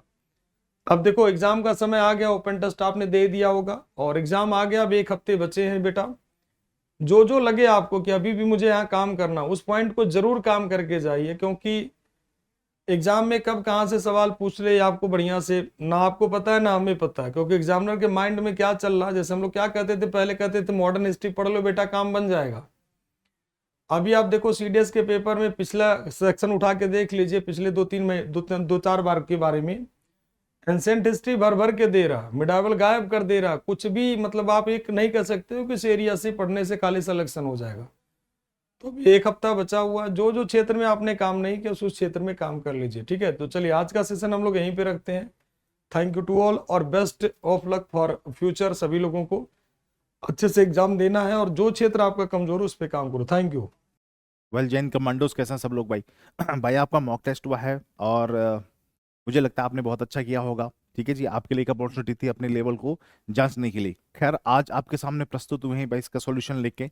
तो पहले क्वेश्चन की तरफ बढ़ते हैं। पहला क्वेश्चन हमारा है सर, पहला क्वेश्चन की अगर बात करेंगे तो पहला क्वेश्चन हमारा किसके बारे में है? पहला क्वेश्चन है सर चंबल रिवर के बारे में। The Chambal river has several tributaries, बहुत सारी ट्रिब्यूटरीज हैं इंक्लूडिंग बनास, काली सिंध, शिप्रा और पार्वती। बिल्कुल सही है। ठीक है जी। It originate from the Singar Chouri peak in the Vindhyachal mountain. अब बिल्कुल विंध्याचल से निकलती है और नॉर्थ ईस्ट की तरफ जो आपका राजस्थान में जाती है। बिल्कुल सही है। The river is known as the being the most polluted river in India. गलत है सर। भारत की प्रदूषित नदियों में इसका नाम नहीं आता, इतनी गंदी नहीं है रिवर। और मेजर डैम जो इस पे बने हुए सर वो आपका गांधी सागर है, राणा प्रताप सागर है, जवाहर सागर है। ये स्टेटमेंट भी बिल्कुल सही है। इसमें से जो राणा प्रताप सागर है ये राजस्थान में है और गांधी सागर और जवाहर सागर दोनों मध्य प्रदेश में है। तो पहला दूसरा और चौथा, पहला दूसरा और चौथा बी हमारा आंसर हो जाता है सर। इसके बाद नॉर्थ ईस्ट के हिल्स दिए हैं सर आपको नॉर्थ से साउथ की तरफ लगाने के लिए। तो सबसे ऊपर जो है इसमें सर आपका मिसमी हिल्स आ जाएगा, फिर उसके बाद आपका अबोर आ जाएगा, फिर इसके बाद चौथा आ जाएगा मिरी और फिर आ जाएगा तीसरा डाफला। तो देख लीजिए इसको, मिसमी, अबोर, मिरी और डाफला, ये ए हमारा आंसर इसमें हो जाएगा sir. Which of the following country share the border with the Sudan? Sudan के साथ सर आपका इजिप्ट शेयर करता है, चाड भी करता है, साउथ सूडान तो करता है, ये लीबिया भी करता है, इथोपिया, सारे ही करते हैं। तो ये डी हमारा आंसर हो जाएगा सर। 1 2 3 4 5। वेस्टर्न डिस्टर्बेंस के बारे में पूछ रहा है sir. Western disturbance originate in the Caspian और Mediterranean sea and bring non rainfall to the north. बिल्कुल सही बात है। नॉन मानसून रेनफॉल का मतलब होता है सर्दियों में, मानसून आता है गर्मियों में और नॉन मानसून का मतलब सर्दियों में। Western disturbance are always beneficial particularly for the development of the rabi crop. Rabi crop के लिए बहुत फायदेमंद है। बिल्कुल सही है। रबी क्रॉप क्या होती है सर? जैसे आपका होता है बार्ले, जौ जिसको हम कहते हैं, व्हीट, गेहूं, ठीक है ना, सरसों, सरसों, ठीक है ना, ये होती हैं सर आपका रबी की फसलें। तो इनके लिए बेनिफिशियल होता है क्योंकि सर्दियों में लगती हैं और ये बारिश सर्दियों में होती है। तो फसल तभी उगेगी जब बारिश होगी, बारिश उसको मिलेगी, वह पानी मिलेगा, ठीक है ना। तो सर्दियों में होने वाली क्रॉप्स के लिए बेनिफिशियल है। अच्छा, frequency of the western disturbance has increase but the precipitation associated with them are decreased to the global warming. Global warming की वजह से जो है आपका जो फ्रीक्वेंसी है वेस्टर्न डिस्टर्बेंस की वो क्या होगी आपकी फ्रीक्वेंसी, यानी कि फ्रीक्वेंसी तो बढ़ गई उसकी, लेकिन ग्लोबल वार्मिंग की वजह से बारिश उसमें जो होती है वो उसमें आपका रिडक्शन आया है। तो बिल्कुल आया है सर आपका। तो इसमें पहला और दूसरा स्टेटमेंट ही हमारा सही होगा, तीसरा वाला हमारा सर क्या हो जाएगा? गलत हो जाएगा। ठीक है जी। तो सॉरी तीनों स्टेटमेंट हमारे सही हो जाएंगे। ठीक है जी। तो फर्स्ट, सेकंड एंड आपका थर्ड हो जाएगा। तो ये बिल्कुल आपका सही कह रहा है। ग्लोबल वार्मिंग की वजह से उसमें रिडक्शन जरूर आया है, यानी कि उसकी इंटेंसिटी तो बड़ी है, यानी कि दम तो दिखाता है अपना वो, ठीक है ना, आता दमदार तरीके से, लेकिन बारिश उतनी नहीं होती। Which of the following statement is correct regarding the formation of the fold mountain? Fold mountains are created by the compressive force that fold crustal rock due to the endogenic process within the earth. बिल्कुल ठीक है ना। Internal force की वजह से ही आपका जो है प्लेट का मूवमेंट होता है और उन्हीं प्लेट की मूवमेंट की वजह से आपका फोल्ड माउंटेन बनते हैं, उसी को एंडोजेनिक फोर्स कहा जाता है। The highest fold mountain are formed along the oceanic continental plate boundaries. ये गलत है सर आपका। जो जितने भी बड़े बड़े आपके फोल्ड माउंटेन्स बनते हैं वो कॉन्टिनेंटल प्लेट के टकराने से बनते हैं, ओशियनिक कॉन्टिनेंटल नहीं। यहाँ पे अगर कॉन्टिनेंटल लिखा होता तब बिल्कुल ऐसा हो जाता कि कॉन्टिनेंटल और कॉन्टिनेंटल प्लेट उनके टकराने से ये फोल्ड माउंटेन ऊंचे जो बनते हैं वो उसकी वजह से बनते हैं। Fold mountain are typically found near the edge of continents. बिल्कुल सही है। Are form due to the collision of lithosphere plate along with the convergent boundary. बिल्कुल सही है। डाइवर्जेंट में तो बनेंगे नहीं, जब कन्वर्ज होगा और आपस में टकराएंगे और जो बीच का मटेरियल होगा तब वो ऊपर उठेगा, तभी फोल्ड माउंटेन बनते हैं। तो पहला और तीसरा सही है सर आपका, बाकी बीच वाला गलत है। इनमें से कौन से जो है आपका वार्म करंट नहीं है सर? गल्फ वार्म है, क्यूरेशियो वार्म है, कैलिफोर्निया आपका सर कोल्ड करंट है, ठीक है ना। ये कहाँ के? आपका पैसिफिक ओशन की, पैसिफिक ओशन, नॉर्थ पैसिफिक की करंट है सर आपका कैलिफोर्निया, ये कोल्ड करंट है। इसमें सर हमने मैच करनी है लोकल जो हमारी धाराएं हैं। सिरोको बिल्कुल आपका सहारा डेजर्ट से मेडिटेरियन सी चलती है। हरमटन नॉर्थ ईस्ट अफ्रीका में चलती है, जिसको डॉक्टर विंड भी कहते हैं। मिस्ट्रेल साउथ फ्रांस में चलती है आपका, ठीक है जी, बिल्कुल सही है, ठंडी हवा है। बोरा बोरा भी ठंडी हवा है आपका, एड्रेटिक सी में चलती है, स्पेशली क्रोशिया में चलती है। ब्लिजर्ड जिसको बर्फीला तूफान या शीतलहरी भी कहते हैं, ये यूनाइटेड स्टेट में और कनाडा में चलने वाली हवाएं हैं। तो सारे आपके मैच हो रहे हैं सर, 1 2 3 4 आपका 5। इसके बाद सर डिस्कंटिन्यूटी की बात हो रही है। डिस्कंटिन्यूटी के लिए हम सीधे सीधे एक चित्र बना लेंगे आपका। इसमें आपका ये हो गया क्रस्ट, फिर आपका मेंटल, मेंटल के भी दो हिस्से और कोर के भी दो हिस्से। इसमें हम लिखेंगे आपका सीता माता है, राम जी हैं और आपका लक्ष्मण है। तो अब बताओ भाई किससे क्या मिलाना है। मोह डिस्कंटिन्यूटी, मोह डिस्कंटिन्यूटी यहाँ है सर, ये आपका अपर क्रस्ट, सॉरी लोअर मेंटल और आपका आउटर कोर। तो आउटर कोर और आपका ये देख लीजिए कहाँ पे है, मेंटल है आउटर कोर, ये हो गया। तो 1 का जो है आपका बी हो गया सर, बिल्कुल सही। अच्छा, इसके बाद गुटनबर्ग है, तो गुटनबर्ग की बात हो रही है, तो सॉरी, अच्छा इसमें ये गलत लिख दिया ना हमने, सीता माता हो गया, यहाँ पे राम जी हो गया, अब ये ठीक होगा।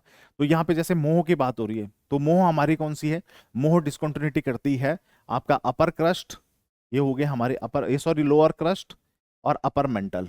ठीक है जी, अब देखते हैं क्रस्ट एंड मेंटल को, तो ये हो गया हमारा 1 का ए हो गया सर, 1 का ए हो गया मोहबरिक। ठीक है जी। अच्छा, इसके बाद हम बात करेंगे गुटनबर्ग। तो गुटनबर्ग क्या करता है, आपका अपर या आउटर कोर है और आपका लोअर मेंटल है। तो देखते हैं मेंटल और आउटर कोर, ये हो गया अपर क्रस्ट और ये हो गया mental and outer core. Mental and outer core का करता है सर गुटनबर्ग, तो ये 2 का हो गया सर आपका बी। अच्छा, लेहमैन क्या करेगा, आउटर कोर और इनर कोर, ये हो गया सी, यानी कि 3 का जो है आपका क्या हो गया, सी हो गया।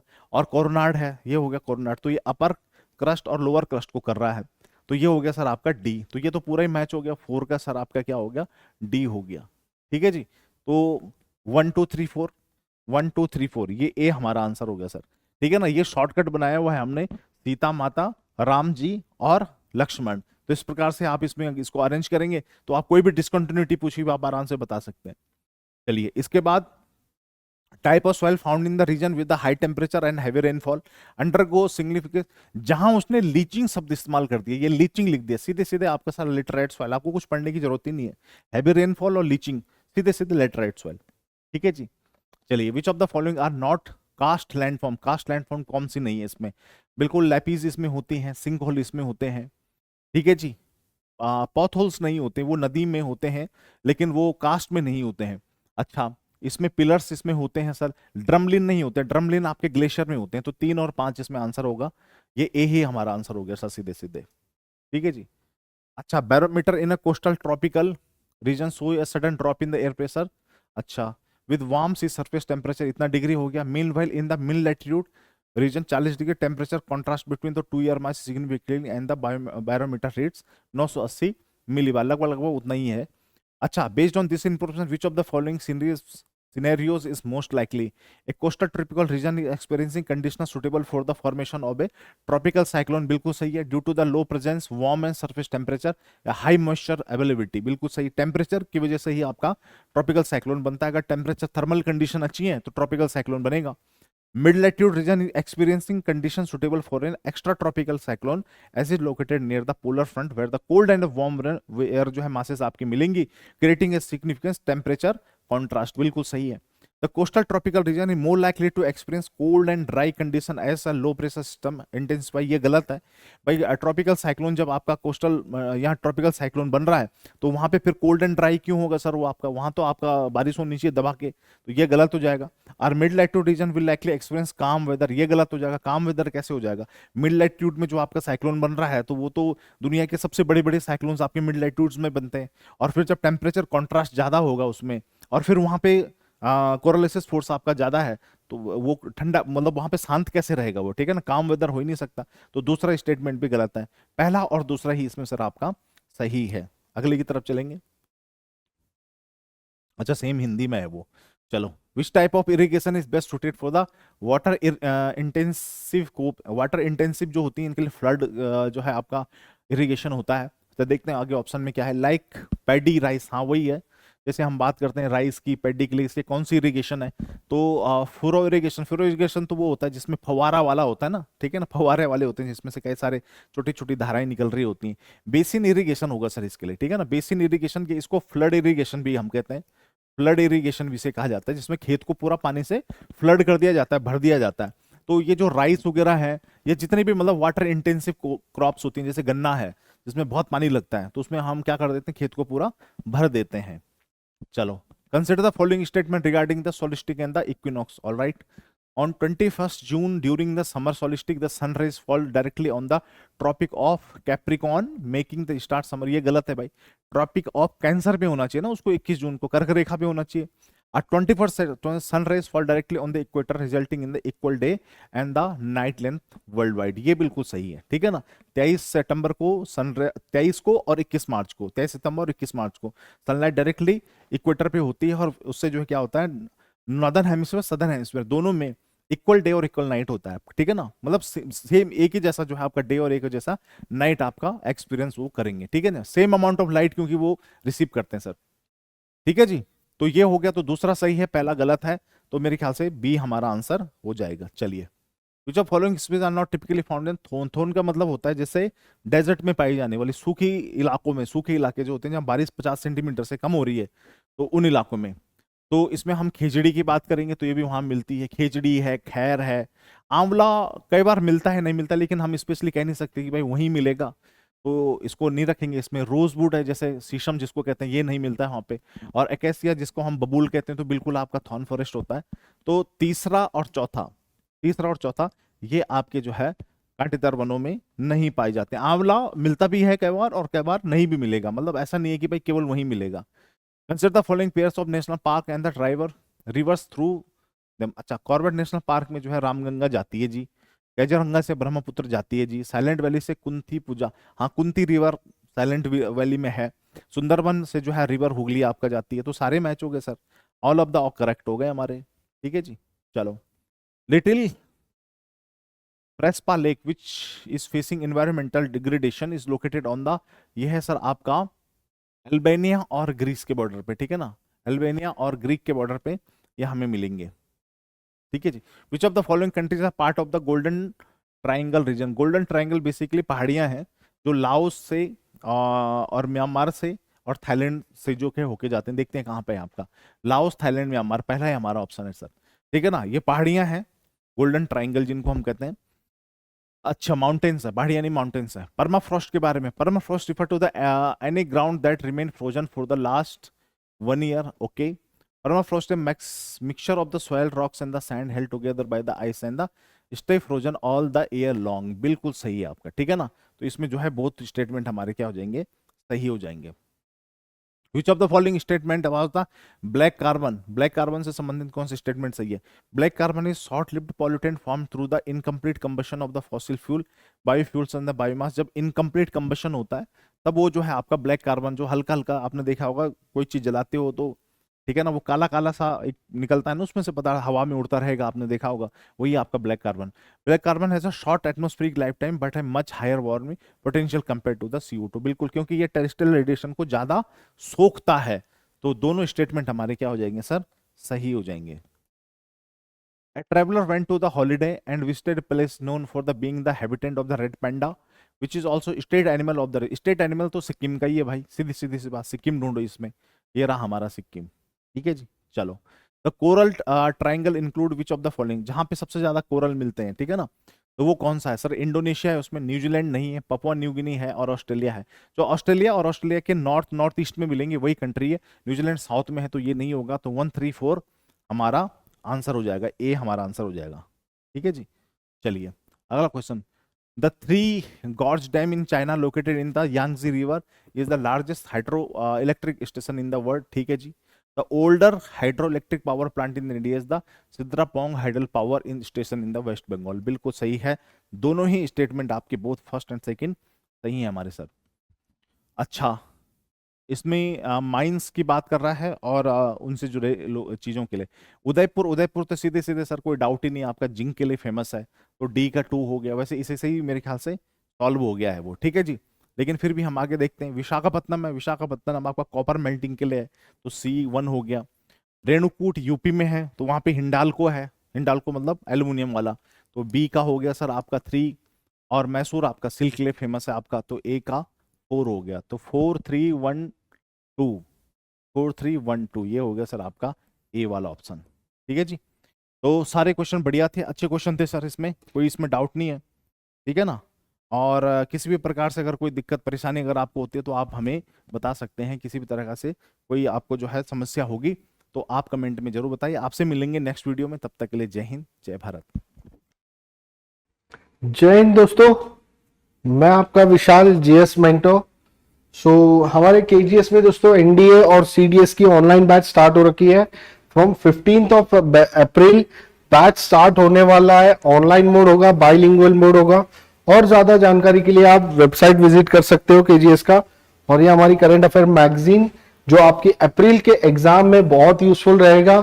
इसके अलावा जो आपका एसएसबी भी आने वाली है, वहां पर भी ये मैगजीन बड़ा इंपॉर्टेंट रोल प्ले करेगा। So without wasting any time हम पॉलिटी के क्वेश्चंस देखते हैं जो आपकी all India open mock test में हुआ था।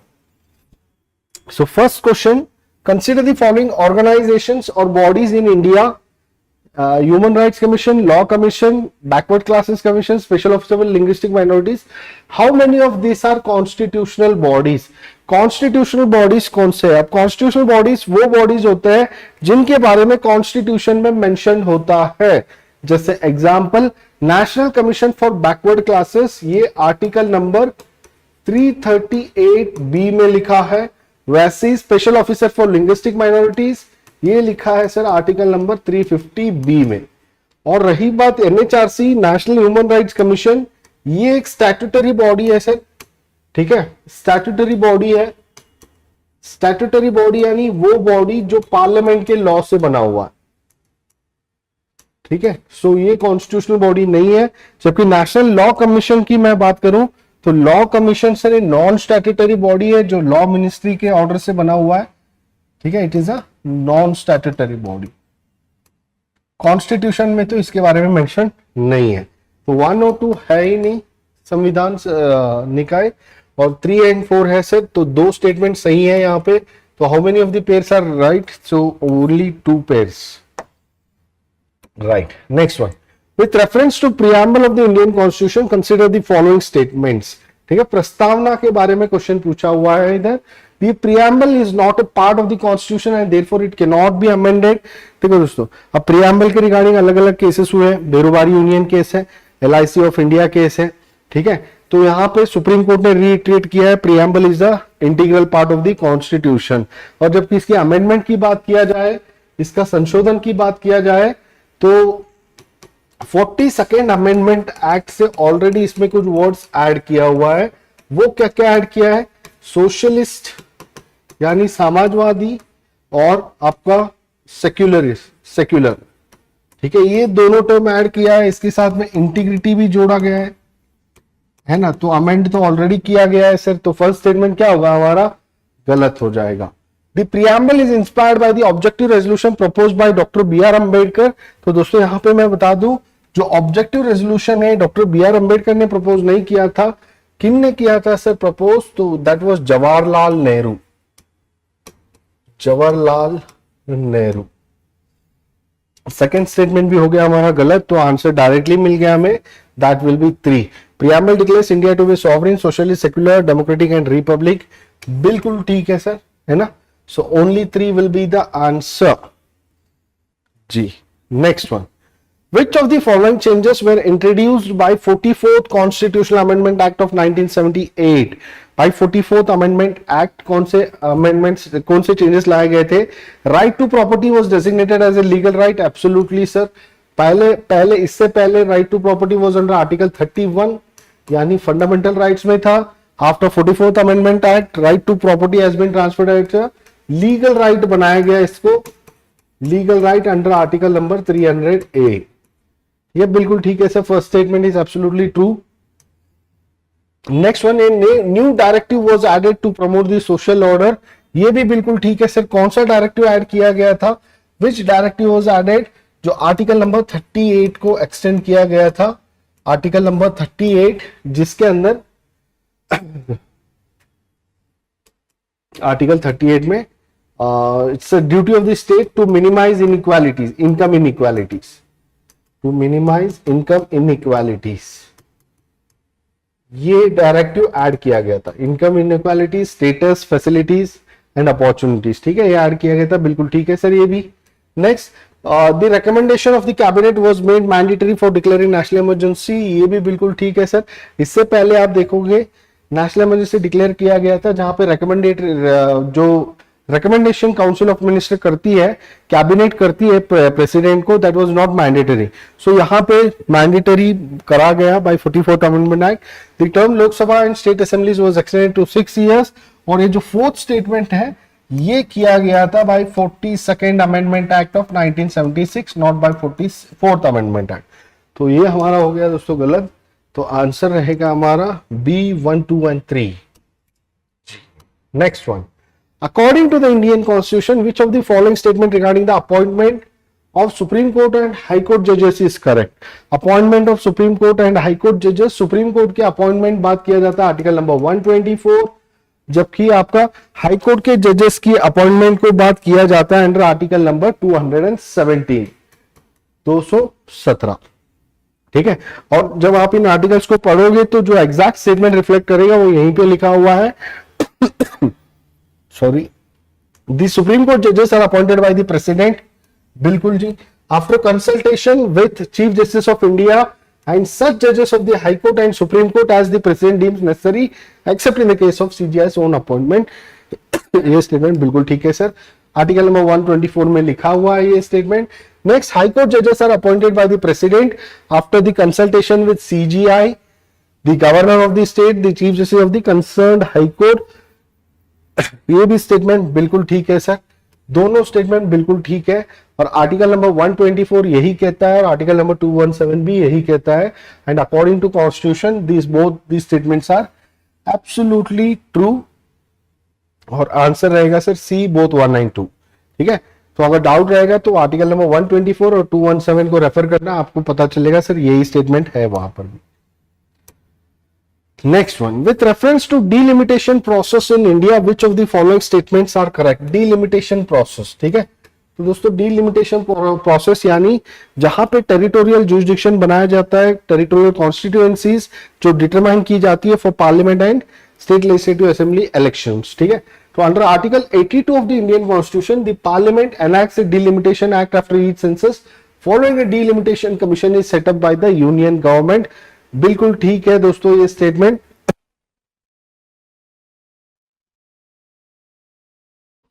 जी, आर्टिकल 82 में डिलिमिटेशन कमीशन को पार्लियामेंट इलेक्ट करता है आफ्टर एवरी सेंसस, और यूनियन गवर्नमेंट इसको सेटअप भी करता है, बिल्कुल ठीक है। The delimitation commission act has been implemented 5 times, दोस्तों मैंने पहले भी बता रखा है आपको, 5 बार नहीं है सर, 4 times किया गया है। कब कब किया गया है? 1952 में, 1963 में, 1973 में एंड 2002 में, ठीक है। और 1981 और 1999 में नहीं किया गया है। So this statement becomes absolutely wrong. And answer क्या बनेगा सर? ओनली 1 बनेगा। और यहां पे मैं एक और स्टेटमेंट बता दूं, डिलिमिटेशन कमीशन जो भी चीज कहता है वो मैंडेटरी होता है, ठीक है, उसको मॉडिफाई नहीं किया जाता, ठीक है, कांट बी मॉडिफाइड। इसके ये जो ये बोलेगा सर, लोकसभा के सीट जैसे मान लो 543 है और डिलिमिटेशन कमीशन ने बोल दिया इसको इंक्रीज करो सर 800 कर दो, तो करना ही पड़ेगा। यहाँ पे कोई नेगोशिएशन या कोई मॉडिफिकेशन नहीं किया जा सकता, जो डिलिमिटेशन कमीशन बोलेगा वो चीज होगा जी। Next one, which of the following statement are correct regarding the amendments related to national emergency in India? Okay, the 38th Amendment Act of 1975 made the declaration of the national emergency immune to judicial review, a provision later removed by the 44th Amendment Act of 1978। दोस्तों ये statement बिल्कुल ठीक है। 38th Amendment Act जो national emergency को immunity दिया गया था जुडिशियल रिव्यू से, और इसको हटाया भी गया था bye 44th Amendment Act। In Minerva Mill case, the Supreme Court ruled that declaration of national emergency cannot be challenged in court under any circumstances। दोस्तों यहाँ पे स्टेटमेंट उल्टा दिया है, cannot भी नहीं होना चाहिए, national emergency can be challenged and is subject to judicial review. ये मिनर्वा मिल्स केस की जजमेंट है, ठीक है, यानी न्यायिक समीक्षा यहां पे हो सकती है। तो ये स्टेटमेंट हमारा हो गया गलत, तो आंसर क्या रहेगा सर? ओनली 1 इज करेक्ट जी। Next one, Consider the following statements regarding the interstate council. Interstate council एक कॉन्स्टिट्यूशनली है. कॉन्स्टिट्यूशन में कौन सा आर्टिकल बात करता है सर इसके बारे में? आर्टिकल नंबर 263 बात करता है. The Interstate Council was first established in 1990 based on the recommendation of Sarkaria commission. जी हाँ, बिल्कुल ठीक है. सरकारिया कमीशन के कहने पे इंटरस्टेट काउंसिल को बनाया था. The President of India appoints 6 cabinet minister as member of Interstate Council. तो दोस्तों यहाँ पे ट्रैप सोचाया गया है. It is not president, it is prime minister. और ये अपॉइंट नहीं करता है, नॉमिनेट करता है. Nominates 6 cabinet minister. 6 cabinet minister को नॉमिनेट करता है इंटरस्टेट काउंसिल. ठीक है, तो ये चीज ध्यान रखना है आपको. प्रेसिडेंट नहीं है, वो प्राइम मिनिस्टर है. और इसका चेयरमैन भी ऑफकोर्स प्राइम मिनिस्टर ही होगा. और ये इंटरस्टेट काउंसिल का जो भी रिकमेंडेशंस रहेंगे वो मैंडेटरी नहीं रहेंगे. ठीक है, एडवाइजरी रहेंगे, रिकमेंडेटरी इन नेचर रहेंगे. तो इसका भी रहेगा जवाब 1 ओनली. जी, next one. Consider the following statement regarding the president of India. Okay, the president is bound to act according to the advice of the council of minister but can send the advice back for the reconsideration once. दोस्तों ये statement बिल्कुल ठीक है. ठीक है, article 74 यही कहता है कि सर COM रहेगा, काउंसिल ऑफ मिनिस्टर रहेगा, it is headed by prime minister. और ये क्या करेंगे सर? ये करेंगे सर एड एंड एडवाइस. किसको देंगे sir aid and advice? President को देंगे. अगर प्रेसिडेंट को एडवाइस ठीक नहीं लगता है तो एक बार इसको रिकंसिडरेशन के लिए वापस भेज सकता है. और अगर फिर से यही जवाब आया then he is bound to act upon. तब उसको काम करना ही पड़ेगा. यही कहता है article number 74. First statement is absolutely true. The presidential elections, in presidential election the value of vote of an MP from the Lok Sabha is different from that of the MP from Rajya Sabha. तो दोस्तों ये statement बिल्कुल गलत है. जबकि value of vote of an MP जो है ये एक ही होता है. Value of vote of an MP बिल्कुल सही होता है, चाहे वो लोकसभा का हो राज्यसभा का हो, सेम होता है. ठीक है, अलग अलग नहीं होता है. जबकि आप देखोगे value of vote of MLA,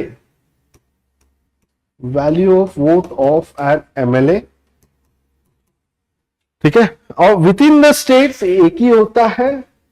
अलग अलग स्टेट्स में थोड़ा वैल्यू ऑफ वोट डिफरेंशिएट हो सकता है, ये डिफरेंट होगा, but with in the states एक ही होता है. एक स्टेट में जितने भी विधायक रहेंगे भैया वैल्यू ऑफ वोट बराबर रहेगा.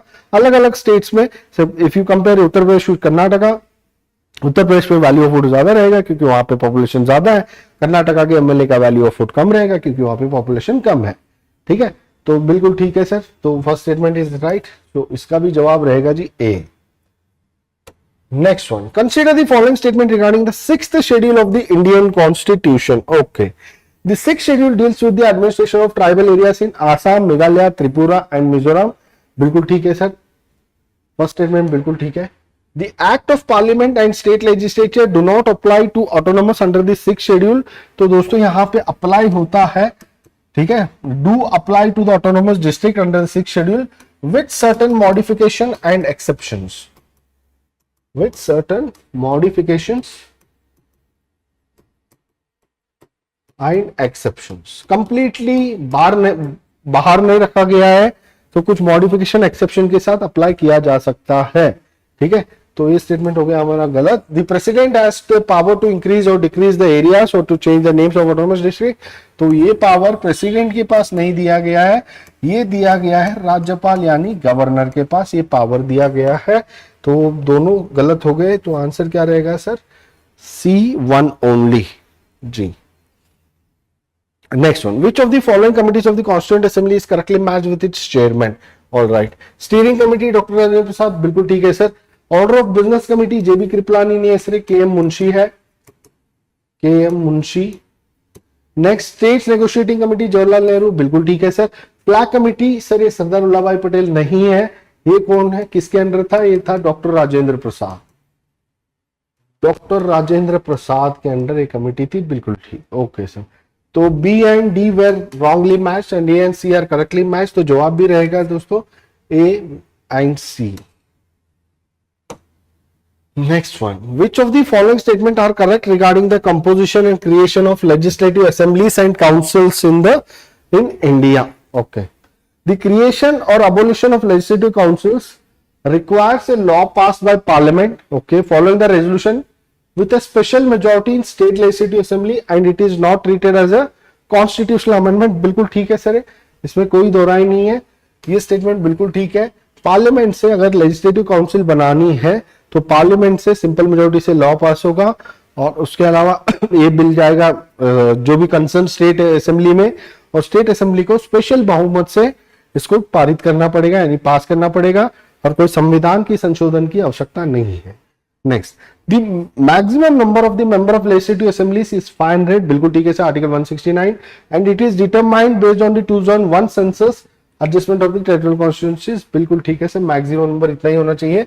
अ legislative council can have a minimum of 40 members with 1/12 elected from graduates and 1/6 nominated by the governor, ये भी स्टेटमेंट बिल्कुल ठीक है। आर्टिकल नंबर 171 कहता है। इसके अंदर और क्या क्या है सर, इसके अंदर आप देखोगे 1/12 जो है वो यहाँ पे 1/12 लिखा है ग्रेजुएट्स, और 1/12 are also elected by teachers, उसके अलावा 1/3 by MLAs of that states and 1/3 by local bodies, ठीक है, वहां के स्थानीय संस्थाएं, स्थानीय निकाय जो भी रहेंगे जैसे पंचायत, म्युनिसिपैलिटी एंड ऑल, वो लोग भी इलेक्ट करेंगे, ये स्टेटमेंट बिल्कुल है। और जो सर इसका मैक्सिमम स्ट्रेंथ, यहाँ पे मिनिमम स्ट्रेंथ दिया है 40, बट मैक्सिमम स्ट्रेंथ कितना होना चाहिए, ये भी इंपॉर्टेंट है जी। Maximum it can not exceed more than 1/3 of state legislative assembly, ठीक है, यानी जो विधानसभा होगा उसका 1/3 से ज्यादा स्ट्रेंथ इसका नहीं होना चाहिए। सो ऑल आर करेक्ट, और इसका जवाब रहेगा sir D 1, 2 and 3। All right, next one, which part of the Indian Constitution deals with the establishment of tribunals? Tribunals कौन से पार्ट में एडेड है, तो ट्रिब्यूनल्स है सर पार्ट 14A, यहाँ पे दो आर्टिकल है, आर्टिकल नंबर 323A और आर्टिकल नंबर 323B, और इसको ऐड किया गया था, एडेड बाय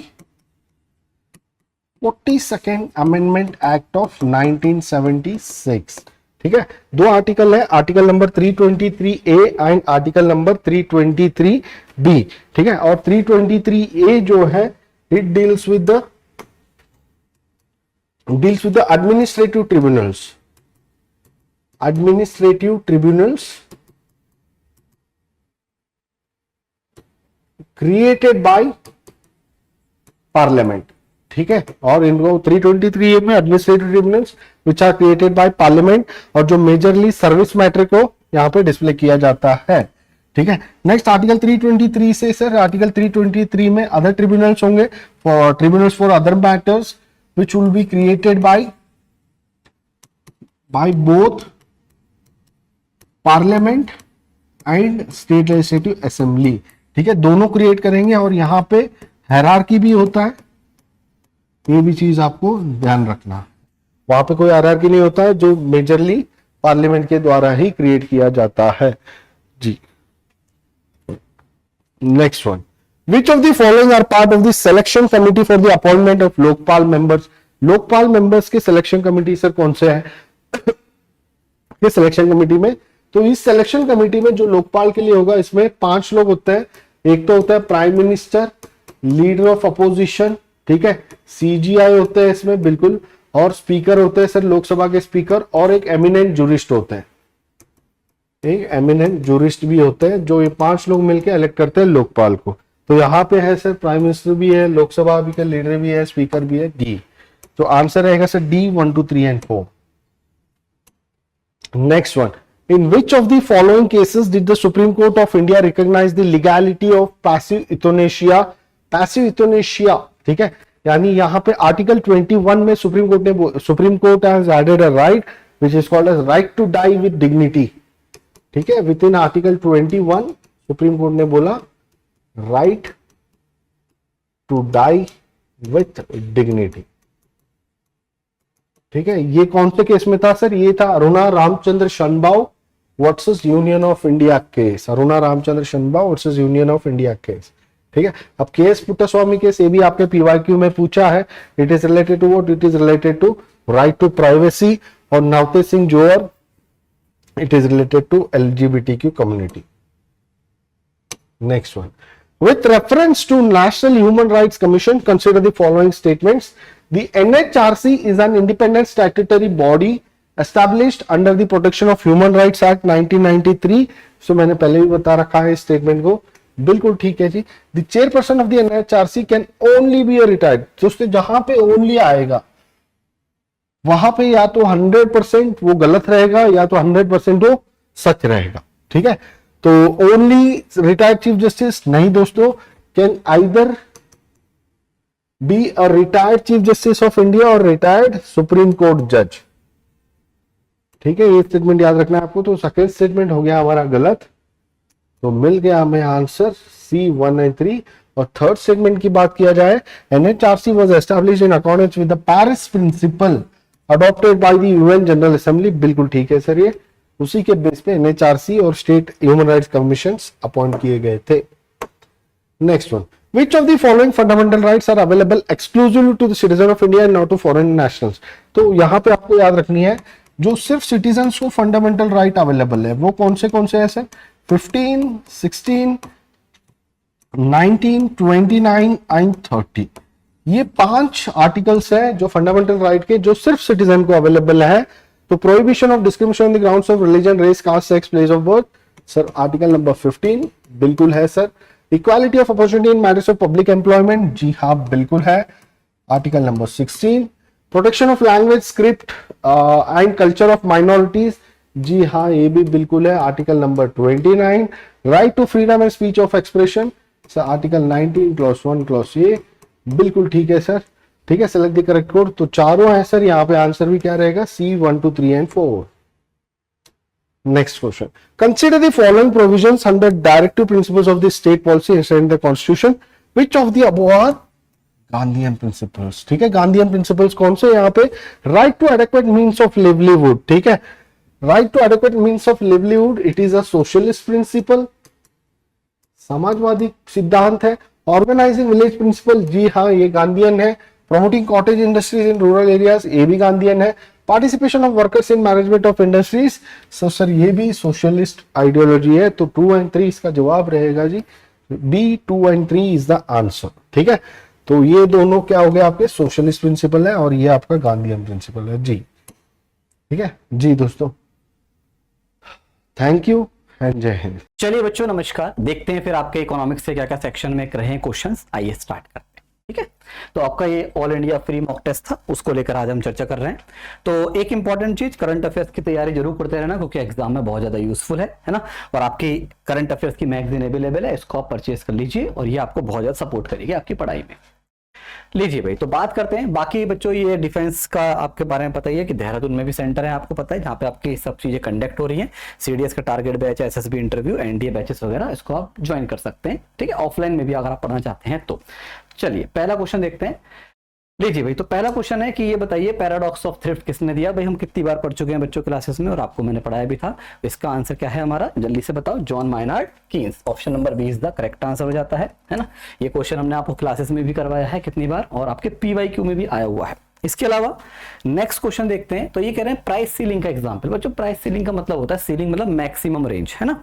आइए, मिनिमम तो हो नहीं सकता, मिनिमम ये भी नहीं हो सकता, दो तो हटा दीजिए. प्राइस प्रिंटेड और पैक्ड मिल, भाई जैसे कि आपने देखा होगा जो एमआरपी होती है उससे ऊपर तो बेच नहीं सकते, तो मैक्सिमम हो गया, तो आंसर हो गया ऑप्शन नंबर बी. चलिए अगला क्वेश्चन देखते हैं. If the RBI decide to implement a contractionary, contractionary मतलब बाजार में पैसा कम करना है आरबीआई को, तो ये कह रहे हैं कि बताइए क्या होगा. अब आप बताइए, बाजार में पैसा कम करना है तो आरबीआई रेपो रेट, सीआरआर को बढ़ा, सारी चीजें बढ़ा देता है ना. तो 1 एंड 3 हो जाएंगे. 1 एंड 3 का लिखा है ऑप्शन नंबर सी. एक सेकंड, अरे सॉरी, इसमें कह रहे हैं कि कॉन्टेक्शनरी है. अच्छा ठीक है, संकुचनवादी है ना. तो विच of the following is not tag लिखा है. देखो बच्चों, नॉट पूछा है, नॉट है, ये गलती मत कर देना. नहीं पूछा है, जैसे मैंने अभी जल्दी में कर दिया, नहीं पूछा है. तो ये करेगा, लेकिन क्या नहीं करेगा, वही आंसर हो जाएगा. एक सेकंड बेटा. तो ये क्या नहीं करेगा? ये आपका बी वाला नहीं करेगा. कौन सा वाला नहीं करेगा? बी वाला नहीं करेगा, यानी कि ओनली 2 हो जाएगा. ठीक है, ओनली 2, बी वाला नहीं करेगा. यही पूछा था इसमें. अगला क्वेश्चन, पुश फैक्टर क्या होते हैं? पुश फैक्टर ऐसे होते हैं जो मजबूरी बना देते हैं, जिसके कारण हमें कोई चीज छोड़नी पड़ जाती है ना.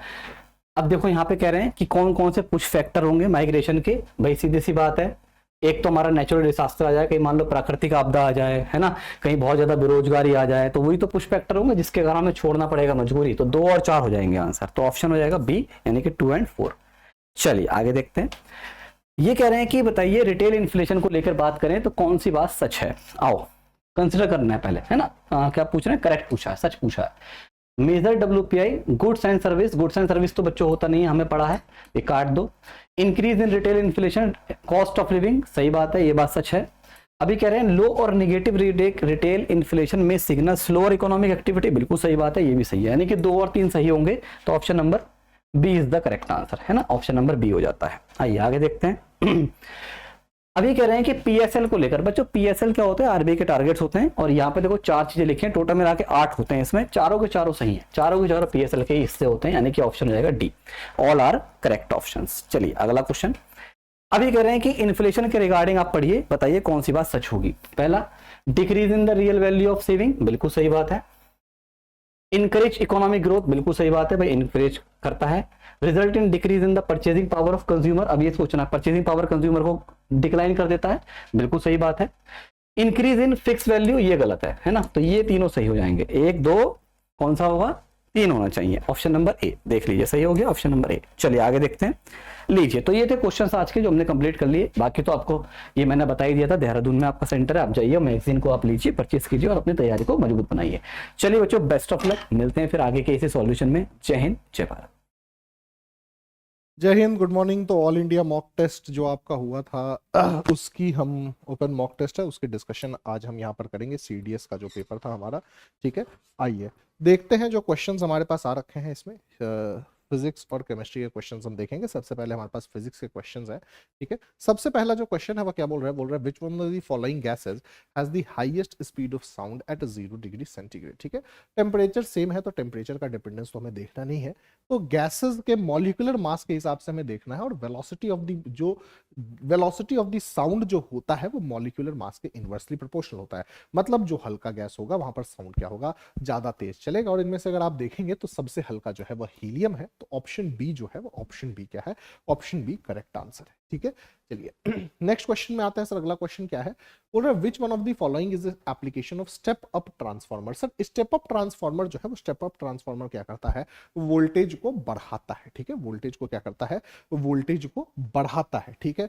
तो वोल्टेज बढ़ाता है तो हमारे पास मोबाइल फोन चार्जर्स जो है, मोबाइल फोन चार्जर देखिए, हालांकि कोई भी ऐसा यहाँ पर इन्वर्टर है, वोल्टेज स्टेबलाइजर है, पावर ट्रांसमिशन है, तो पावर ट्रांसमिशन में डायरेक्टली स्टेप अप ट्रांसफार्मर का क्या होता है, डायरेक्टली तो स्टेप अप ट्रांसफार्मर का यूज होता है। लेकिन इन्वर्टर और वोल्टेज स्टेबलाइजर में बहुत ज्यादा हमने यूज वैसा नहीं पढ़ रखा है, हालांकि होता है, लेकिन हम अभी मतलब ऑप्शन एलिमिनेशन से देखना चाहते हैं। तो देखिए क्या है यहाँ पर, देखिए ऑप्शन 3 तो कंफर्म है, ऑप्शन 3 कंफर्म है, तो ये आपके पास क्या है, ये आपके पास 2 ही में है। लेकिन ऑप्शन 4 गलत है, तो ये गलत हो गया। तो ऑप्शन एलिमिनेशन से आप 1 2 और 3 क्या कर सकते थे, कर सकते थे, ठीक है। ये मैं इसलिए इस तरीके से बता रहा हूं क्योंकि अगर आपके दिमाग में क्या है, अगर आपके दिमाग में एक भी फैक्ट पता है तो आप ऑप्शन एलिमिनेशन से शायद उस क्वेश्चन को क्या कर सकते हैं, सॉल्व कर सकते हैं, ठीक है।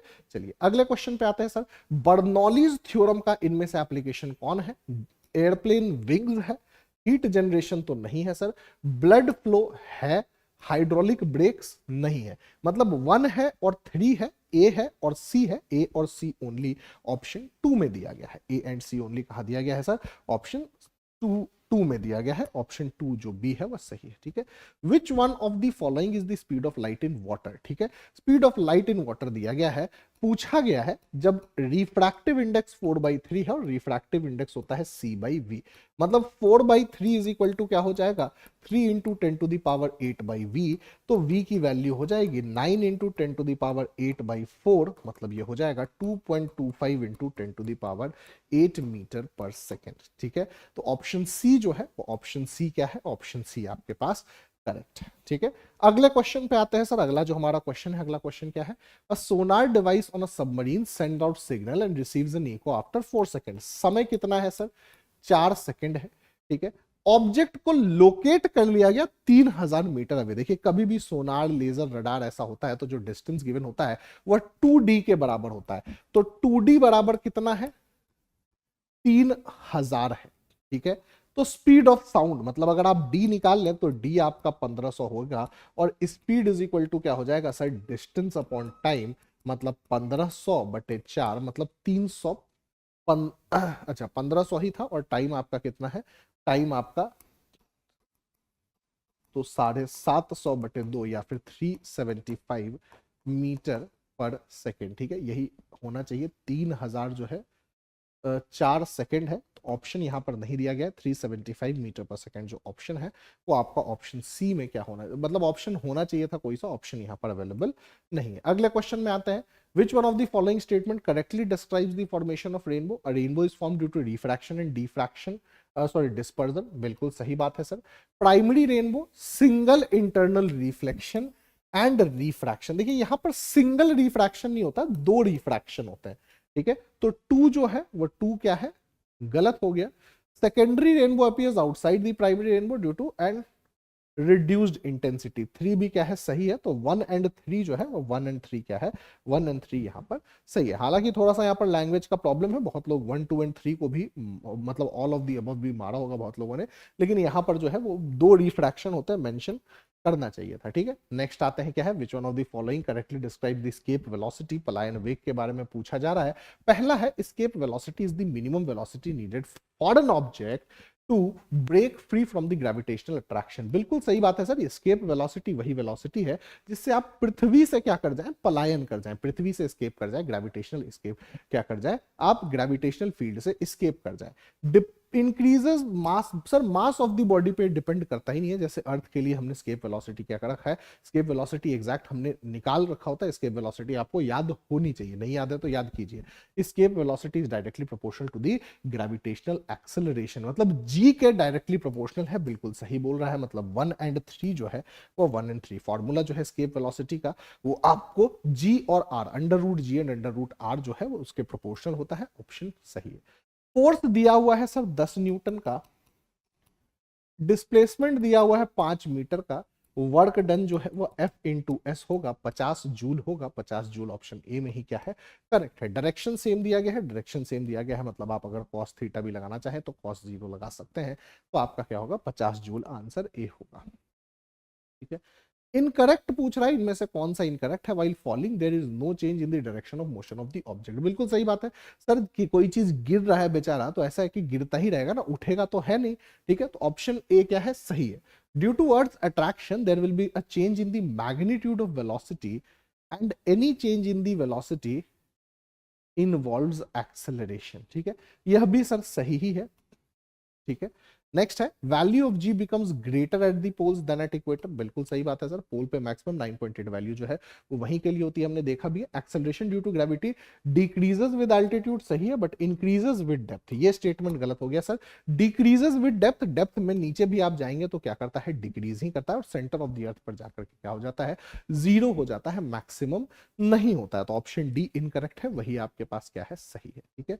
नेक्स्ट आ रहा है, which one of the following correctly describes the effect of temperature on the viscosity, temperature का क्या इफेक्ट है विस्कोसिटी पे। तो अगर आप लिक्विड में टेम्परेचर बढ़ाते हैं तो क्या हो जाता है, लिक्विड में अगर आप टेम्परेचर बढ़ाते हैं तो विस्कोसिटी बढ़ जाती है, घट जाती है, और गैसेस में विस्कोसिटी बढ़ जाती है, ठीक है। तो बोथ आ गया, तो बोथ तो गलत है, बोथ तो गलत है, नो इफेक्ट तो क्या है, गलत है। तो ऑप्शन बी ही होना चाहिए, viscosity of the liquid decreases while the viscosity of gases increases, option B जो है वो ऑप्शन बी क्या है, ऑप्शन बी करेक्ट है, ठीक है। ये हमने डायरेक्ट पढ़ रखा है सर, गैसेस की क्यों बढ़ती है, डिफ्यूजन के कारण गैसेस की विस्कोसिटी क्या हो जाती है, बढ़ जाती है, ठीक है।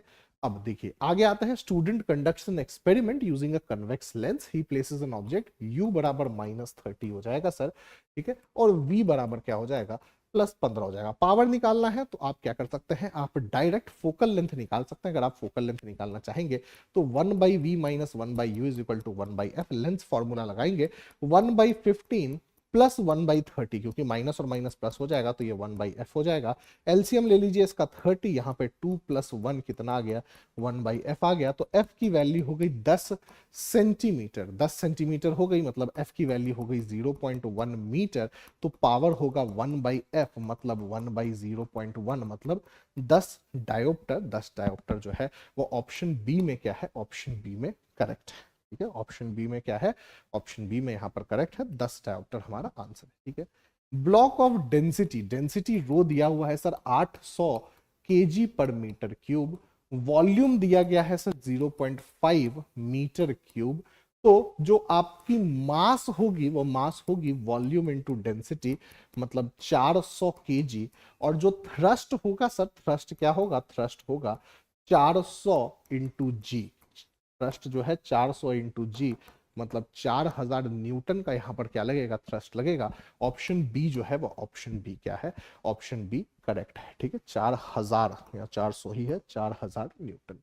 ठीक है, पास्कल लॉ पर कौन सा बेस्ड है, हाइड्रोलिक जो हमारा रैम है, हाइड्रोलिक रैम किस पर बेस्ड होता है, पास्कल लॉ पर बेस्ड होता है। अगले क्वेश्चन पे आते हैं सर, करंट है 1 एम्पियर का।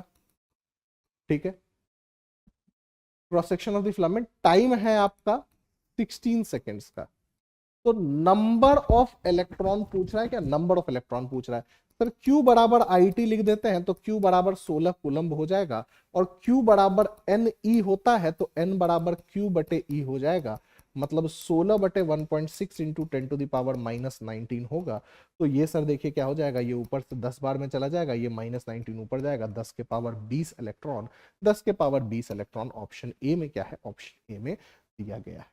ठीक है, चलिए नेक्स्ट क्वेश्चन पे आते हैं सर। अगला जो क्वेश्चन है, सीटेन नंबर, जो सीटेन नंबर है फ्यूल में, केमिस्ट्री में जनरली पूछा जाता है, किसका आपका संख्या है, तो इग्निशन क्वालिटी की क्या है, ये इग्निशन क्वालिटी के बारे में आपको बतलाता है।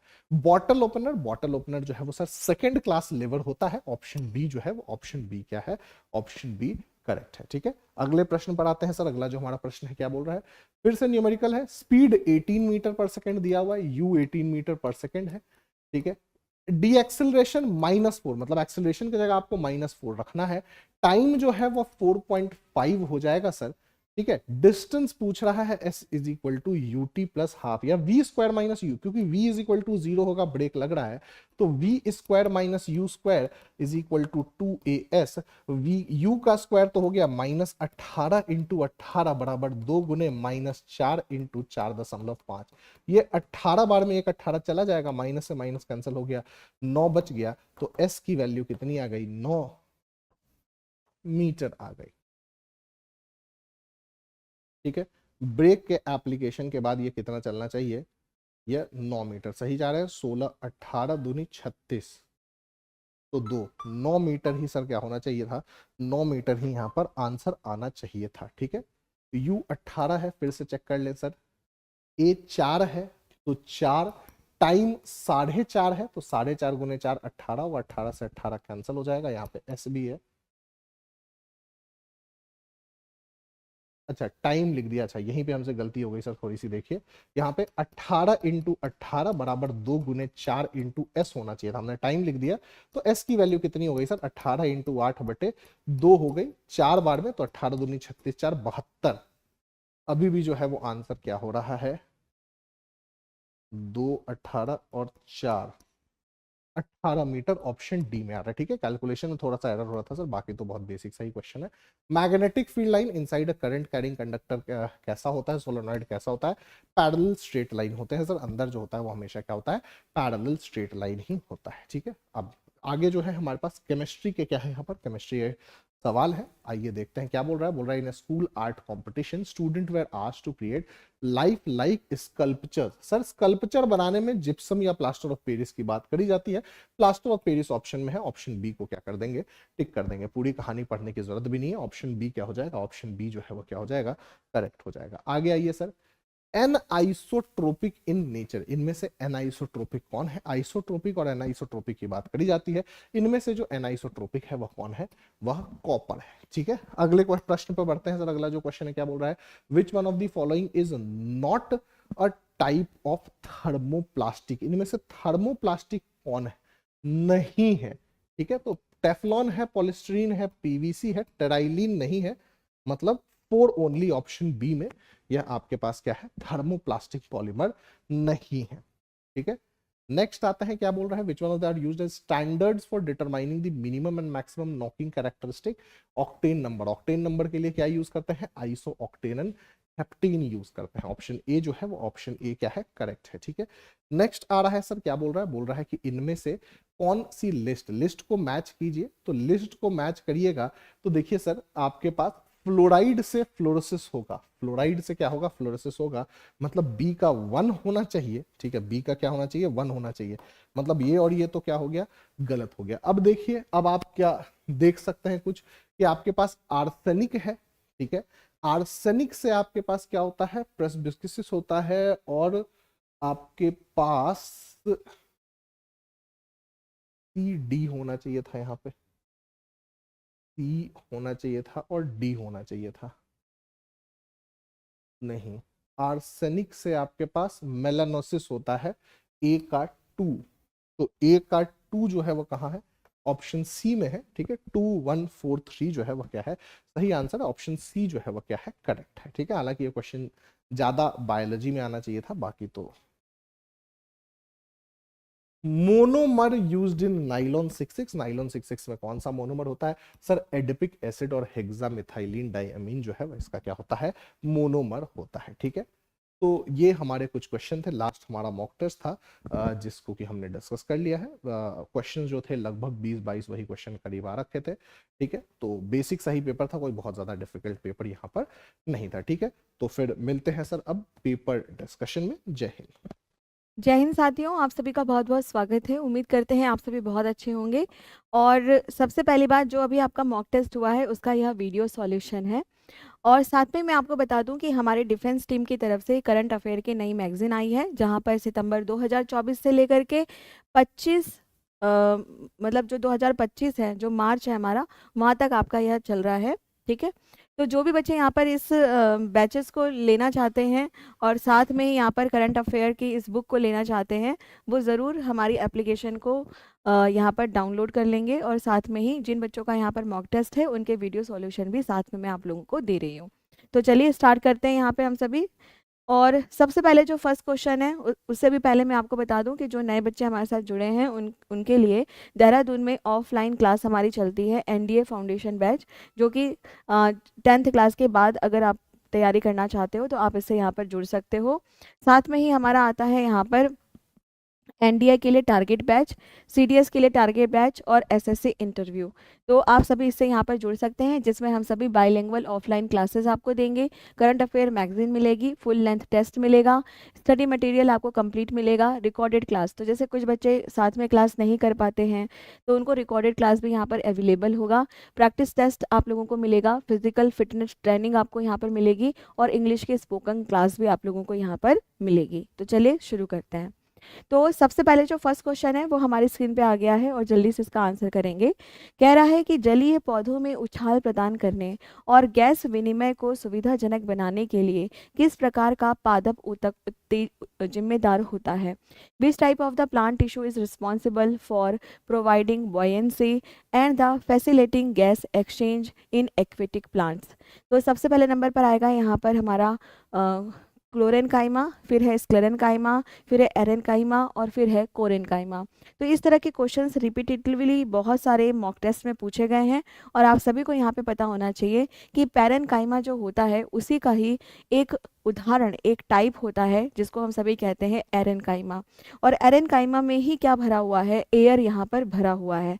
और इसी वजह से जो आंसर यहाँ पर बनेगा वह क्या हो जाएगा बच्चों, सी ऑप्शन बिल्कुल हमारा यहाँ पर सही हो जाएगा। ठीक है, अब इसके आगे मैं आप लोगों को कुछ चीज़ें और बता देती हूँ कि अगर हम कोलेनकाइमा स्क्लेरेनकाइमा के बारे में यहाँ पर बात करते हैं, ठीक है, तो ये क्या है, सिंपलेस्ट प्लांट टिश्यू है, सबसे सरलतम पौधे यह होते हैं।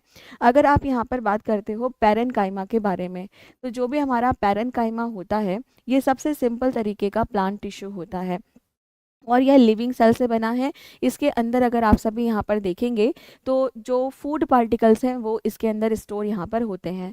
दूसरे नंबर पर जो आता है वो है कोलेनकाइमा। कोलेनकाइमा भी लिविंग सेल से यहाँ पर बना हुआ होता है और यह किसी भी पौधे को मजबूती देता है और उसमें लचीलापन, फ्लैक्सिबिलिटी लेकर के आता है। जबकि तीसरे नंबर पर हम सभी बात करेंगे स्क्लेरेनकाइमा, और इसकी अगर आप बात करते हो तो यह डेड सेल से बना हुआ होता है और किसी भी पौधे को यह काफ़ी ज़्यादा मजबूती देता है, यांत्रिक दृढ़ता यानी मैकेनिकल सपोर्ट ये यहाँ पर देता है। तो ये फ्लेक्सिबिलिटी दे रहा है जबकि ये रिजिडिटी दे रहा है। ठीक है, चलिए अब आगे नेक्स्ट क्वेश्चन की ओर यहाँ पे हम सभी बढ़ते हैं। निम्नलिखित में से कौन सा पौधा लवण मृदुता का उदाहरण है? इनमें से कौन सा यहाँ पर पौधा लवण मृदुता का यहाँ पर उदाहरण है? Example of the halophytes. चलो जल्दी से इसका आंसर करेंगे। अब हेलोफाइट्स की अगर हम यहाँ पर बात करते हैं तो जो हेलोफाइट्स हैं इसका मतलब इस तरह के पेड़ पौधे होते हैं यहाँ पर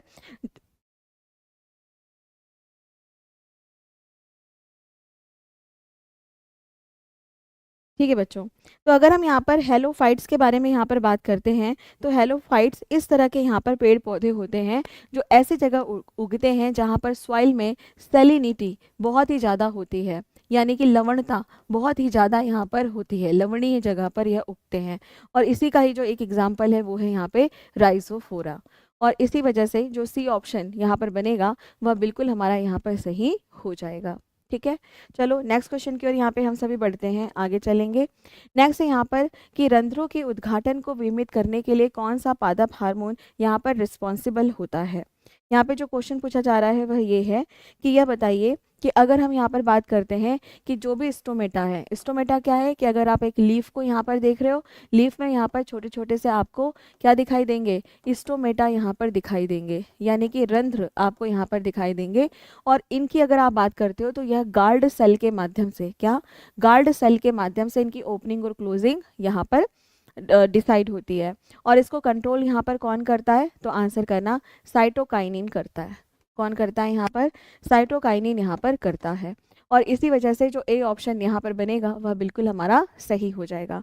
तो जब कभी भी हम प्लांट के बारे में बात करते हैं तो ऑक्सिन सबसे पहले आता है। ऑक्सिन की अगर आप बात करो तो ये ओवरऑल प्लांट का विकास कराने का काम करता है, साथ में ही यह पार्थेनोकार्पी कराने का भी काम करता है। पार्थेनोकार्पी कराने का भी काम यह करता है। इसका ये मतलब है कि विदाउट फर्टिलाइजेशन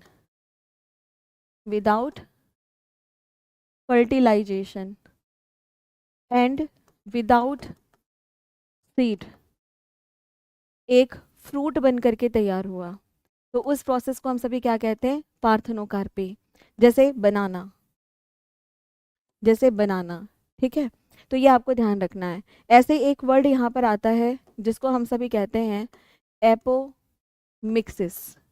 एपोमिक्सिस की अगर हम बात करें तो यह भी कैसा है? यहाँ पर विदाउट फर्टिलाइजेशन यह फ्रूट बनकर के तैयार होगा, लेकिन इसमें बीज होंगे तो विद सीड्स। तो जैसे अगर हम सिट्रस पौधों के बारे में बात करते हैं, जैसे नींबू, संतरा, तो वहाँ पर क्या होता है? एपोमिक्सिस। ठीक है, आगे नेक्स्ट हम बात करते हैं, आगे हम बढ़ते हैं जिब्रेलिन। जिब्रेलिन की अगर आप यहाँ पर बात करते हो तो जो भी यहाँ पर जिब्रेलिन होता है वह तने की लंबाई बढ़ाने का काम करता है। साइटोकाइनिन सेल डिवीजन करवाता है और साथ में ही जो भी यहाँ पर स्टोमेटा होते हैं उसके ओपनिंग और क्लोजिंग को कंट्रोल करता है। फिर आता है इथाइलिन। इथाइलिन की अगर आप यहाँ पर बात करते हो तो जो भी इथाइलिन होगा यह गैसियस हार्मोन होता है। यह अकेला ऐसा हार्मोन है जो गैसियस हार्मोन होता है और यह फलों को पकाने का काम यहाँ पे करता है, राइपन ऑफ द फ्रूट। और इसके बाद जो सबसे लास्ट में आता है वो है अब्सेसिक एसिड। अब्सेसिक एसिड की अगर आप यहाँ पर बात करते हैं तो यह पतझड़ को लेकर के यहाँ पर आता है। चलो आगे बढ़ते हैं, नेक्स्ट क्वेश्चन की तरफ चलते हैं। नेक्स्ट जो क्वेश्चन है वो है हमारा कि Escherichia coli is classified under which of the following category of the micro organism. जो इशीरिया कोलाई होता है, ठीक है, ई कोलाई जो होता है उसको सूक्ष्म जीवों के निम्नलिखित श्रेणियों में से किसमें यहाँ पर वर्गीकृत किया गया है? तो ध्यान दीजिएगा कि जब कभी भी ई कोलाई के बारे में बात होगी तो यह क्या है? एक प्रकार की बैक्टीरिया होती है। क्या होती है बच्चों? ये एक प्रकार की बैक्टीरिया, यानी एक प्रकार का यह जीवाणु होता है। ठीक है, और अगर आप इसको देखें तो यह मनुष्य के पेट में पाया जाता है। और साथ में आपको यह भी ध्यान में रखना है कि जब हम फ्रेश होने के लिए जाते हैं, यानी कि जब मल का त्याग किया जाता है, फीकल मटेरियल, तो उसके साथ ये बाहर भी निकलता है। तो अगर हमें कोई भी यहाँ पर नया एक्वेटिक पॉन्ड या फिर कोई भी हमें यहाँ पर कोई ऐसा रिसोर्स मिला है, एक्वेटिक रिसोर्स, कि जिसको हम सभी पेयजल की तरह, पोर्टेबल वाटर की तरह पीना चाहते हैं, तो उसके लिए सबसे पहले यहाँ पर ई कोलाई का ही टेस्ट किया जाता है कि अगर उस पानी में ई कोलाई है इसका मतलब वो पीने लायक नहीं है, उसको नहीं पीना है। ठीक है, तो यहाँ पे अगर हम देखें तो जो इशीरिया कोलाई होता है ये क्या है? एक तरह की बैक्टीरिया यहाँ पर होती है। और इसी वजह से जो सी ऑप्शन यहाँ पर बनेगा वह बिल्कुल हमारा यहाँ पर सही हो जाएगा। चलो नेक्स्ट क्वेश्चन की ओर यहाँ पे बढ़ते हैं। कह रहा है अनैच्छिक क्रियाएं मुख्य रूप से कौन यहाँ पर करवाता है। ये ऑलरेडी मैंने पढ़ाया हुआ है। चलो जल्दी से इसका आंसर करेंगे। यहाँ पर कौन सा आंसर हमारा यहाँ पर बिल्कुल सही होना चाहिए। तो यहाँ पे अगर आप देखें अनैच्छिक क्रियाएं यानी कि जिसको हम सभी इनवॉलेंट्री कहते हैं, जैसे हृदय की धड़कन हो गया, या फिर आपका जो हार्ट है वो ब्लड को पंप कर रहा है, डाइजेशन हो रहा है, एक्सक्रीशन हो रहा है, इन सब की अगर आप यहाँ पर बात कर रहे हो तो ये सभी क्या है, इनवॉलेंट्री। और इसको कौन यहाँ पर कंट्रोल करता है, तो आंसर करना कि मेडुला एब्लोंगेटा यहाँ पर इसको कंट्रोल करता है। और इसी वजह से जो बी ऑप्शन यहाँ पर बनेगा वह बिल्कुल हमारा यहाँ पर सही हो जाएगा। तो जो बी ऑप्शन यहाँ पर बनेगा वह बिल्कुल क्या है, यहाँ पर सही हो जाएगा। चलो आगे नेक्स्ट क्वेश्चन की ओर यहाँ पे हम सभी बढ़ते हैं। निम्नलिखित में से कौन सा यहाँ पर सही नहीं है, इनमें से कौन सा यहाँ पर सही नहीं है। चलिए जल्दी से इसका आंसर करेंगे। यहाँ पर कौन सा आंसर यहाँ पे हमारा सही होना चाहिए। तो पहला कह रहा है कि पैरोट और प्लेटिपस और कंगारू, ठीक है। तो ये क्या है, हमारा यहाँ पे बर्ड है और ये दोनों के दोनों यहाँ पर क्या है, मैमल है। और आपको याद होगा कि अभी क्लास में मैंने आपको बताया था कि जो प्लेटिपस जो होता है और इकिडना, ये दो ऐसे मैमल होते हैं जो कि एग ले करते हैं। बाकी सभी कैसे होते हैं, विविपोरस, है ना, पढ़ाया हुआ है। तो यहाँ पे कह रहा है कि पैरोट, प्लेटिपस और कंगारू ये सभी कैसे हैं, वार्म ब्लडेड हैं। हाँ बिल्कुल ठीक है, ये यहाँ पर वार्म ब्लडेड है, बिल्कुल सही है। अब काफ़ी बच्चों के दिमाग में आ रहा होगा कि ये वार्म ब्लडेड का मतलब क्या होता है। तो देखो, एक होते हैं वार्म ब्लडेड एनिमल जिनको हम सभी गर्म रक्ततापी कहते हैं, और एक होते हैं कोल्ड ब्लडेड एनिमल जिनको हम सभी शीत रक्ततापी कहते हैं। वार्म ब्लडेड एनिमल्स ऐसे एनिमल होते हैं जो अपने इंटरनल टेम्परेचर को कंट्रोल कर लेते हैं। जैसे ह्यूमन बॉडी की अगर आप यहाँ पे बात करते हो, हमारा जो आंतरिक तापमान है, इंटरनल टेम्परेचर है, वह क्या है, तो आंसर करना कि 37 डिग्री है ना। और हम उसको कंट्रोल करते हैं, बाहर चाहे सर्दी हो चाहे गर्मी हो, हम उसको कंट्रोल करते हैं। तो हम सभी क्या हैं यहाँ पर, तो आंसर करना है कि वार्म ब्लडेड एनिमल्स हैं। इसके दो एग्जाम्पल आपको देखने के लिए मिलेंगे। सबसे पहले है बर्ड्स, सभी तरह के पक्षी, और दूसरे नंबर पर है मैमल्स यानी सभी तरह के स्तनधारी प्राणी, इंक्लूडिंग ह्यूमंस। हम सभी जो मनुष्य हैं, ह्यूमंस हैं, हम सभी भी किसके अंदर आएंगे यहाँ पर, तो वार्म ब्लडेड के अंदर ही आएंगे। कोल्ड ब्लडेड वाले कैसे होते हैं, जो अपने बॉडी टेम्परेचर को मेंटेन नहीं कर पाते। आसपास सराउंडिंग में जिस तरह से टेम्परेचर चेंज हो रहा है, तो इनका भी टेम्परेचर चेंज यहाँ पर होता रहता है। जैसे कि अगर हम बात करते हैं फिश यानी मछली के बारे में, अगर हम बात करते हैं यहाँ पे एम्फीबियंस यानी कि उभयचर के बारे में, और अगर हम बात करते हैं यहाँ पर रेप्टाइल्स यानी सरीसृप के बारे में, तो इन सब की अगर आप यहाँ पर बात करते हो तो ये सब के सब क्या कहलाते हैं, कोल्ड ब्लडेड। ठीक है, तो यहाँ पे जो क्वेश्चन कह रहा है वो कह रहा है कि इनमें से कौन सा सही नहीं है। तो भाई पैरोट बर्ड है, प्लेटीहेल्मिन्थेस और कंगारू मैमल है, और ये वार्म ब्लडेड है, ये बात बिल्कुल सही है। फिर कह रहा है warm blooded animals exhibit homothermy maintaining a constant body temperature. बिल्कुल ठीक बात है कि जो गर्म रक्ततापी होते हैं वह होम्योथर्मी होते हैं, यानी उनके शरीर का जो तापमान होता है वह स्थिर रहता है। फिर कह रहा है कि प्लेटिपस, अब प्लेटिपस क्या है, मैमल है। Is the cold blooded animal, गलत कर दिया, यहीं पर ही गलत कर दिया। ठीक है, तो यहाँ पर बिल्कुल गलत कर दिया। ठीक है, फिर कह रहा है यहाँ पे हमारा कि homothermy allow animals to adapt the varying environmental temperature, तो ये भी बात यहाँ पर बिल्कुल सही है। तो अगर आप यहाँ पर देखो ना, तो जो ऑप्शन यहाँ पर दिया हुआ है सी ऑप्शन, ये यहाँ पर बिल्कुल हमारा गलत दिया हुआ है। क्यों, क्योंकि प्लेटिपस क्या है, यहाँ पे मैमल है। ठीक है, पैरोट क्या है, बर्ड है। कंगारू भी क्या है, यहाँ पे मैमल है। किसके अंदर आता है, पढ़ाया ना, थैली होती है, इसको हम कहते हैं मार्सूपियन, थैली होती है इनके पास। ठीक है, तो यहाँ पे अगर आप देखो तो जो सी ऑप्शन यहाँ पर होगा वो सही होगा, मतलब सही होगा, मतलब ये स्टेटमेंट गलत है, पर यहाँ पे कहा है ना कि ऑप्शन बताओ, तो ऑप्शन के हिसाब से यहाँ पर क्या हो जाएगा, सी ऑप्शन। ठीक है, चलो अब थोड़ा सा और आगे बढ़ते हैं, और साथ में मैं आपको एक बार फिर से यहाँ पर बता देती हूँ कि करंट अफेयर की मैगजीन यहाँ पर आई है, अगर आप इसको लेना चाहते हैं तो ज़रूर इसको ले लीजिएगा। अब इसके बाद आपका एग्ज़ाम है। ठीक है, तो आप सभी को मेरी तरफ से बहुत सारी शुभकामनाएं, बेस्ट ऑफ लक। बिल्कुल भी घबराने की आप लोगों को ज़रूरत नहीं है, जो कुछ भी आपने यहाँ पर पढ़ा हुआ है उसी से ही क्वेश्चंस आप लोगों के आएंगे, और जो भी टेस्ट में क्वेश्चंस आप लोगों के पूछे गए हैं वो आपने किया ही है, तो बिल्कुल भी परेशान होने की आपको ज़रूरत नहीं है। ठीक है, तो मेरी तरफ से all the very best, God bless you all.